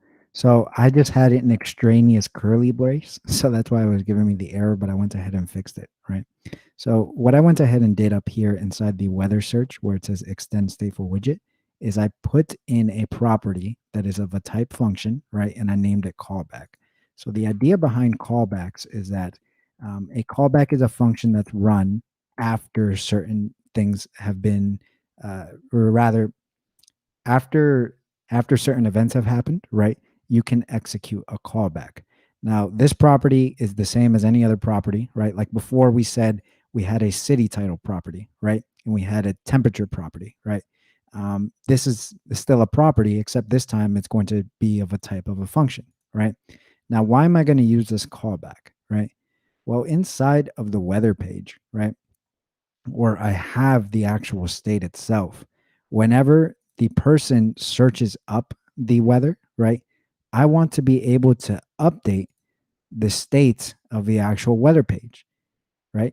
But how am I going to communicate that from this text field to the actual weather page, which holds all of this information, right? I'm going to have to do it some way, right? This, for example, if I wanted to update the weather page state, I would want to have a function that maybe says update information, right? And its parameters would be taken a string, which would be the new city title. It would be an integer, which would be of like a new temperature, and it would be another string, which would be the new URL, right? And then inside of this, I should be able to say like, oh, city title is going to be equal to the new title.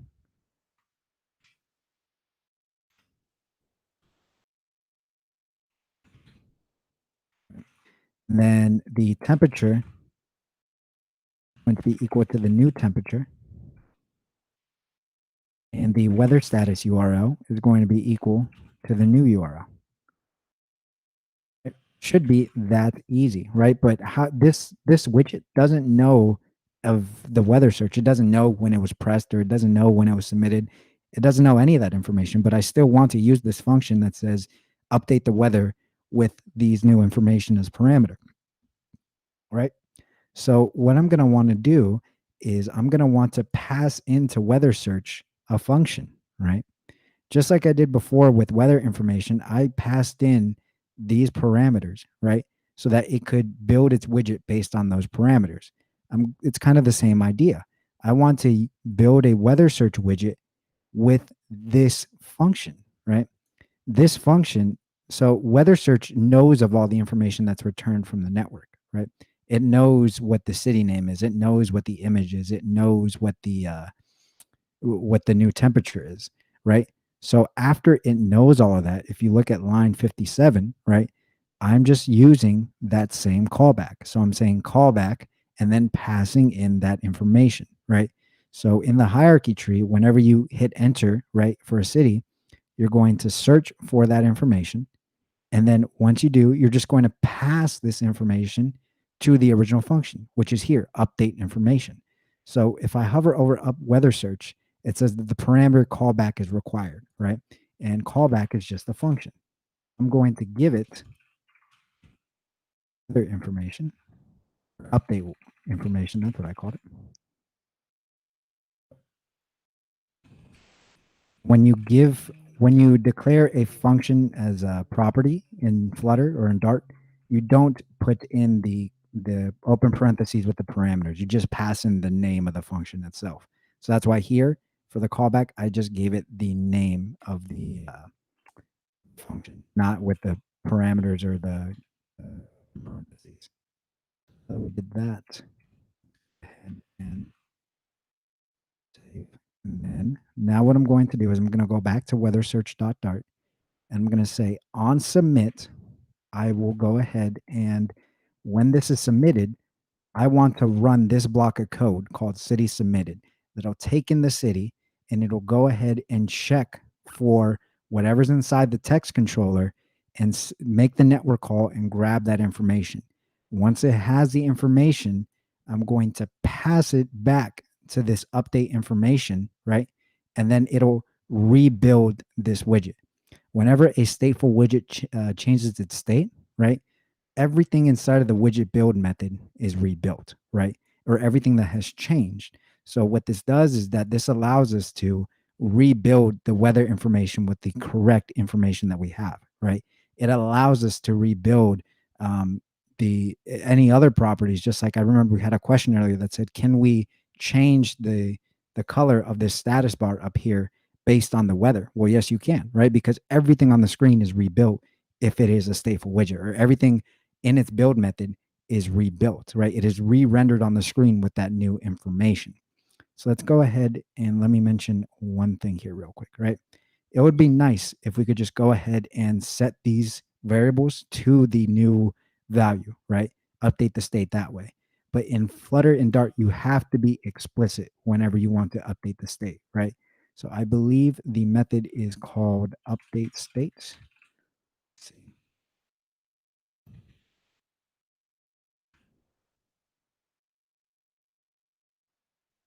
Let's see. Update state. Good.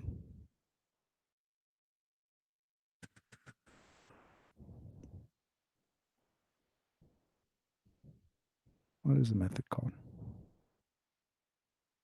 Oh, wait, what am I doing? I have the code right here. Let me go back. And then weather page. Set state. That is what it's called. So if you want to update any variables and have your UI rebuild based off of it, right? You have to wrap the variables that you're going to change inside of this set state method. So in set state, I'm going to get autocomplete. Then you notice that it's just a function, right? And you do all of your work inside that function. Let me go ahead and go inside here, copy and paste all of the variables that I had changed and put it inside set state.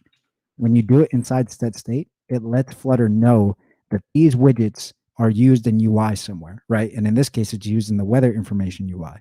So because these have changed, I need to rebuild the UI inside of this build method, right? So I went ahead and changed the update information, right? I went ahead and let's go to the weather search. Okay, so we made sure that we had a callback, right? Which was on submit. We're going to call city submitted. Same thing here. We don't have to pass in that parentheses. We can just pass in the name of the function. I'm going to hit save. Now let's go ahead and test this out, right? So I'm just going to restart the app, a hot restart. Now that I've done that, it's going to ask me for the name of a city, right? So I'm going to click here. Let's type in Miami, and let's hope that this works. Hit enter. And boom, there we go. If we look on the screen here, we notice that you saw that the screen kind of like went away and then it came back, right? That was the process of rebuilding the UI, right? So now here we see at the top, it says Miami, shows a picture of clouds, which I'm not sure if that's true. The weather API isn't the greatest, but it does not require a key. So that's why I used it. So everybody could use it while following along. And then right underneath it, it shows the temperature, but it shows it in Celsius, right? Now let's look up another major city like boom. Now we see here in Atlanta, we see that it is cloudy with, it looks like it's going to be rainy with a temperature of 30 degrees Celsius. And the reason why I know this is 30 degrees Celsius is that because in the API itself, it returns it in Celsius rather than Fahrenheit, right? Let's look up another city like Boston. And it's cloudy with a temperature of 24 degrees Celsius. So every time you actually visually see that the UI rebuilds whenever we make whenever we type in a new city, right? So if Miami again, see that it kind of okay. So in this case, it was the same image, so it didn't have to rebuild. But let's do, I believe it was Atlanta, and it should change that image. Yeah. So we see here that there's like a visual change, right? That's what I was talking about with stateful widgets. Whenever set state is called, right, and anything changes, this UI that's inside the build method will change as well, right?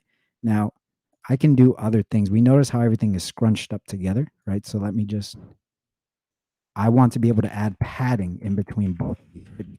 Now it's just, it's kind of like too close together, right? So let's maybe add a value of padding, and let's say it is a value 8 because it seems like a default. So we see that we just added more space between this top widget and the text field widget. So if you've been following along, you have just now built your own weather app. And I'm very glad that you guys stayed this far, especially that we went a little bit over time. But I'll open the floor to any quick questions before I get to the end of this event and the end of our presentation. So tech leads, if you could help me out. So yeah, we actually had a question. Tech JD asked, how easy is it to use our own backend with Flutter? So how easy would it be to actually integrate your own API with this? That is a great question. If your API follows like the normal REST methodology, like you get, post, update, that kind of thing, then you should be able to use it just fine with Flutter. Inside of the weather search file, I had a package called http.dart. What this package does is this allows me to make HTTP calls, right? So I can make a GET request, I can make a POST request, a update request, right? And all of that was used inside of the city submitted, where I got the code, the networking code, right, to get the information. So if you create a backend that just follows, normal REST standards, then you should be able to integrate it just fine because, like I said, Flutter has rich first-party libraries, but also third-party libraries to make those backend calls. And just as I mentioned earlier, first-party vendors of backend systems like Firebase and Google, or Firebase from Google, they're working hard to bring native libraries to Dart and Flutter so you can integrate them quickly. Good question.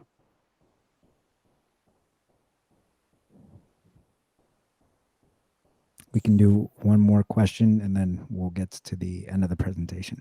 And I'll answer your guys' questions in Discord as well later on for sure.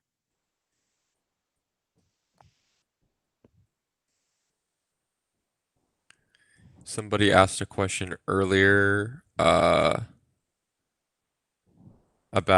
after making the complete app, how to upload it to the Play Store or App Store. I know that's a whole topic in itself, but I let them know that after the event that you'd be happy to elaborate that in the Discord server. Absolutely.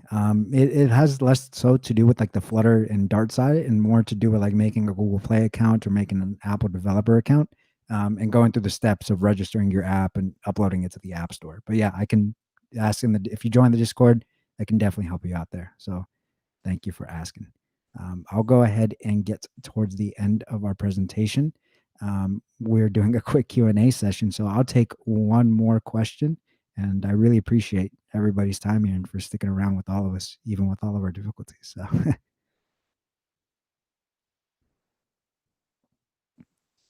So Tech JD says, what are some networking libraries in Flutter like Android has retrofit? that is a great question. The HTTP library that I mentioned earlier is actually a third-party library. So if we go on Google and HTTP dot, yep, we see here in the pub. So there's this website called pub.dev, right? And it's kind of like a central repository where people upload their Dart and Flutter packages, right? If you're in the web ecosystem and you use NPM, think of it something to the same effect, right? And this is a networking library that lets you make HTTP requests. Now, as somebody who's an iOS developer as well, who writes native iOS, sometimes, the Dart networking libraries or even like third-party libraries might not be good enough. Sometimes you might need to go lower level with like sockets and stuff like that, right? If that's the case, Flutter actually lets you build native code, such as like native Objective-C or native Java, and lets you interface with it in your Flutter app, right? It's a concept of you first have to write the code in the native side, and then you have it communicate at runtime with your own code. So if you're already used to like an Android library, right, that you use that's written in Java, you can have it interface with your Flutter app. It takes a little bit of configuration and work, but it's definitely possible. So great question. Okay, so I don't want to keep you guys here too long, but if you have questions for sure, please, please, please join our Discord. I believe that is in the description of our YouTube live. And yeah, you'll catch me, Ben, Alex, and Alessandro there, and a bunch of other members.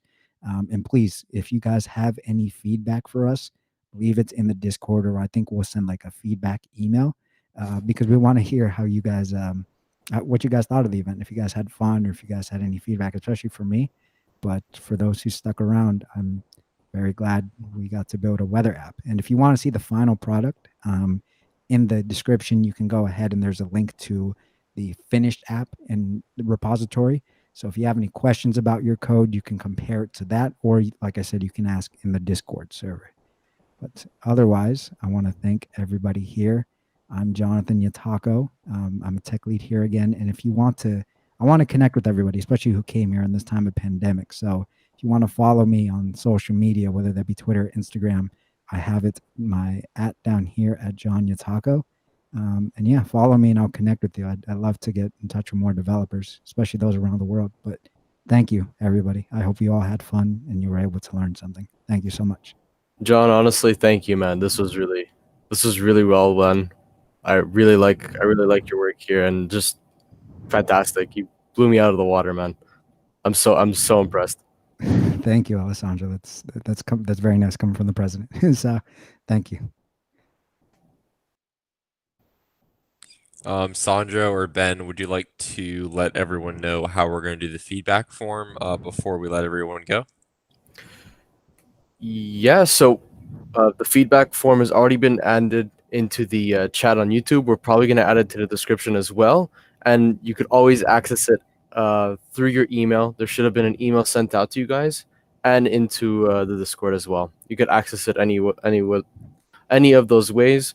But if you have feedback direct, feel free to just add us on Discord, and we'll be happy to answer your questions, take suggestions, and so on and so forth. Honestly, thank you guys for attending, and I think we're good here, guys. If you have any other questions, please feel free to ask us in the Discord. Ben, anything else to add? No, I think that's all. All right, guys, that's All right. awesome. Thank you, everybody. Thank you for coming. We'll wish you farewell. Hope to connect with everyone again soon. So, Yep. Have a great weekend, everybody. Yep. See ya. Bye, guys.